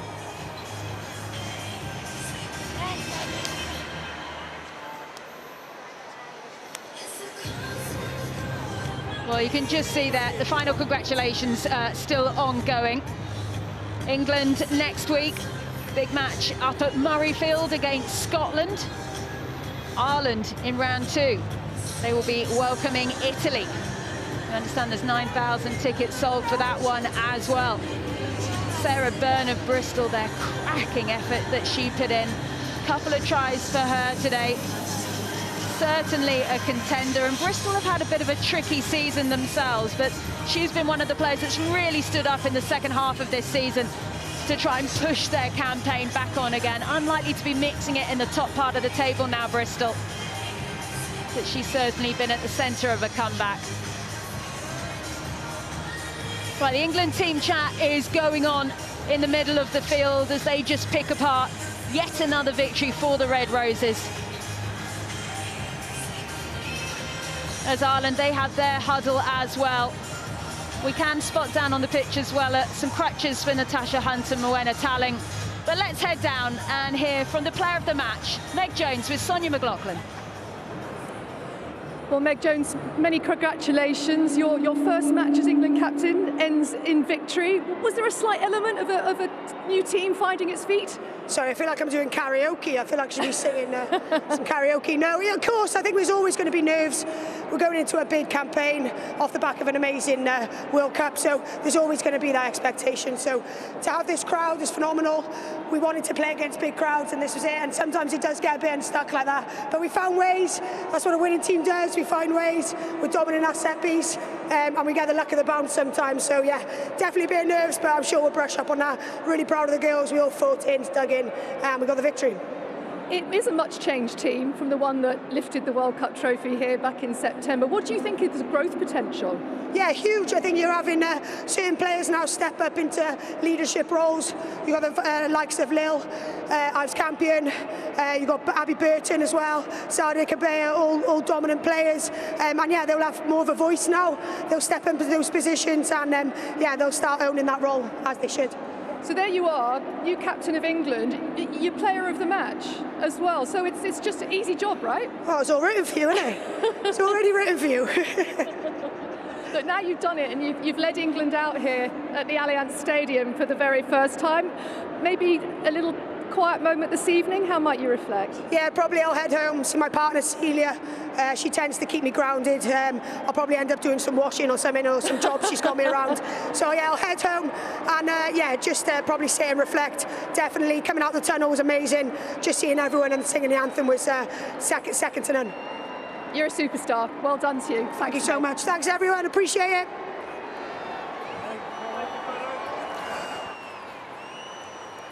Well, there's your player of the match, Meg Jones. She was absolutely fantastic. Well, it's been a busy day of Guinness Six Nations. This is round one. Of course, one more game to go. Wales take on Scotland. And as you can see, France are top, but just on points difference at the moment. They beat Italy 40 points to 7. Confirmation of what we saw here at the Allianz Stadium with England beating Ireland 33 points to 12. Then Wales against Scotland coming up promptly after us at 4:40. So, magic, by magic, we are joined by one of the outstanding performers of this first game, Sarah Byrne. First of all, congratulations. What was that game like playing in, especially off the back of the expectations, 75,000 fans being here? Yeah, we have a new combination of players. We've got some amazing pregnancies. So, you know, we've got a lot of youngsters in. We knew it wasn't going to be perfect, and we were never expecting that. We just wanted to keep fighting, and we definitely did that today. There were some elements that we were really celebrating. There's some elements we'll definitely reflect on, but we cannot change, like, the atmosphere in the stadium was just fantastic, and that always helps us get over the line. It certainly does. We know that this is a new England and everything starts from ground zero. You've only been in camp just a couple of weeks and there's lots of different changes, all the rest of it. How much are you aware of the level of expectation and you guys trying to match that and find your feet? I think as long as I've played for England, definitely since as long as we played for England, there's always been pressure on us. It's something that we're very used to, and actually in-house we don't really look at it at all. It's all about the performances, how to get better each week, how do we elevate each other in training, and we'll definitely reflect on that. But as a first run out, we'll take that for sure. Okay, you'll touch on a couple of the really good things that England did today, which you were involved in. The scrum. You know, no scrum, no win. That is what's widely said around the world. You must be so happy with how potent that weapon that was. Yeah, 100%. I think we've always prided ourselves on the maul and the scrum and set piece. That's England's DNA. But we also showed some flair, that flamboyant. You know, we see Ellie getting down the wing, we see Meg running down the wing. It's a mixture of all of it, and that's what makes us such a good side, is that we can be threatening in the maul, in the scrum, but also out in the pitch as well. Okay, he's talking about try scorers. You're one of those. You look like a frustrated centre that plays in the front row. I know. And a couple of the talk us through a couple of the tries you scored today. Well, I am a frustrated centre that plays in the front row. To be honest, this one I was actually going to pass it to Sadia, and then I thought, oh, there's a line there. And then I know Claude's always going to get the ball away. So I was like, if I trail on her shoulder, if she doesn't get it herself, I'll be right there to dot over the line. So all of those were actually everyone else's tries. I just stole, I think. Yeah. Zoe, you spent a lot of time playing with this. Someone that we consistently consider to be world class. How important, how vital is it to have a character as well as a player like Sarah in the team? Yeah, it's fantastic to have Sarah in your team. You know she's going to make those dominant carries, but as well, you know she's going to be there for her teammates when you need a friend to put your arm around her. But yeah, that scrum today was incredible and such a weapon for this England team. It is. We saw you guys just out in the middle of the pitch there. What was said on reflection of that result? It was time to celebrate. We're really harsh critics of ourselves, so we might not always come away from that game with smiles, but we've won and we've had a sellout crowd, and it's time to celebrate that, say thank you to all the fans, and really, enjoy the rest of the day. We can reflect tomorrow. Absolutely. So Sarah, to add to that, talk about celebration. Alana comes on, off the bench, makes a debut. Will you be celebrating tonight with her? 100%. Oh yeah, 100%. She's such a character, and I cannot wait to see more of her this Six Nations. So lots more celebrations to come. And I got to ask Berna, it looked like the game plan was the backs had to take it wide and keep doing all this fluffy stuff. Did you talk to anyone before you straightened up that attack, or you just took it into your own hands and just ran up the middle like that? Nah, I think I'm just trying to live my centre days again, to be honest. That's it. It's all up here, Okay, well, your team are doing a lap of honour, so why don't you go enjoy them? Congratulations on what was a brilliant individual result for you. Thank you so much. Well, it's great to hear from Sarah Byrne. Now let's hear the words from the Ireland camp, because Scott Beeman is chatting to Sonia. Scott, I'm going to start, if you like, at the end of the game. Just how proud are you that Ireland had the momentum and scored 2 tries against England? They've not done that since 2013. Look, I think that's a very good Red Roses team, isn't it? World champions, current number 1 in the world, and typically what they do, they go through the gears and they blow teams away in the end. So I'm really pleased that the second half was 12-all. The bit where we put ourselves in the position was 21-0 before that. But really sort of encouraged with the spirit the Irish girls showed in the second half. It was a 44-point margin a year ago, 21 points this time. Is that progress, Scott? I think we're progressing. I think that there's elements of that first half where I think we're in control of the ball and we give it away too early in the attack set. So we know we need to get through some phases against a good Red Roses defence.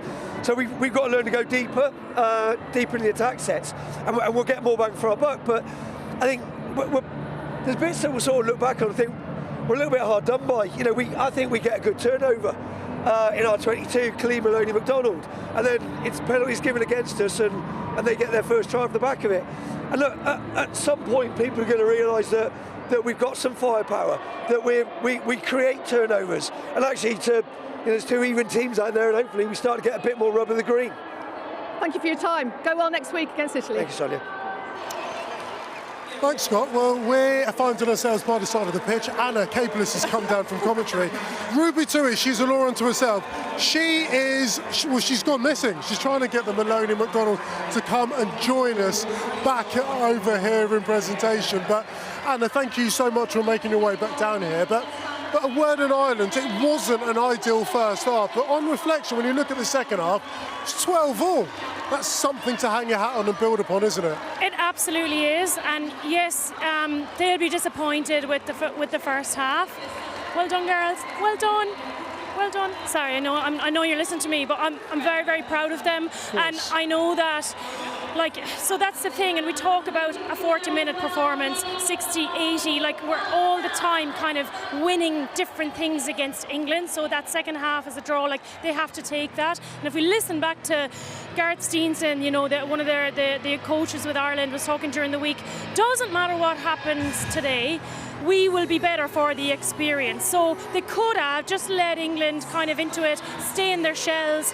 What did we want at half-time? For Ireland to come out of their shell a little bit. So, okay, so we got some good green and white joining us here. So, am I allowed? It's carnage in studios right now, and we're delighted to be joined by the Maloney McDonalds. Yes, very, very cool. First of all, congratulations to England, commiserations, but a brilliant second half. But this dynamic, playing against each other for the first time in front of 77,000 people, what was that like? I mean, firstly, the crowd is absolutely incredible. So I think any game in front of this many people like the pride and the joy that they bring to the stadium is incredible. So that in itself is amazing. And then I did find Clea once in the game. I said she kicked me in the head, which was very kind. But, she said she never saw me. I was like, you rolled over the top of me and kicked me in the head. But, all right. Yeah, I loved it. And for you, I mean, we spoke so much about this crowd and what this is like for the Red Roses, but for all of you coming off the bus to play in front of this type of audience, what's today been like? It's pretty special. Like we're obviously in a very different position in Ireland, but I think our squad and our girls are becoming used to this. It's becoming the norm.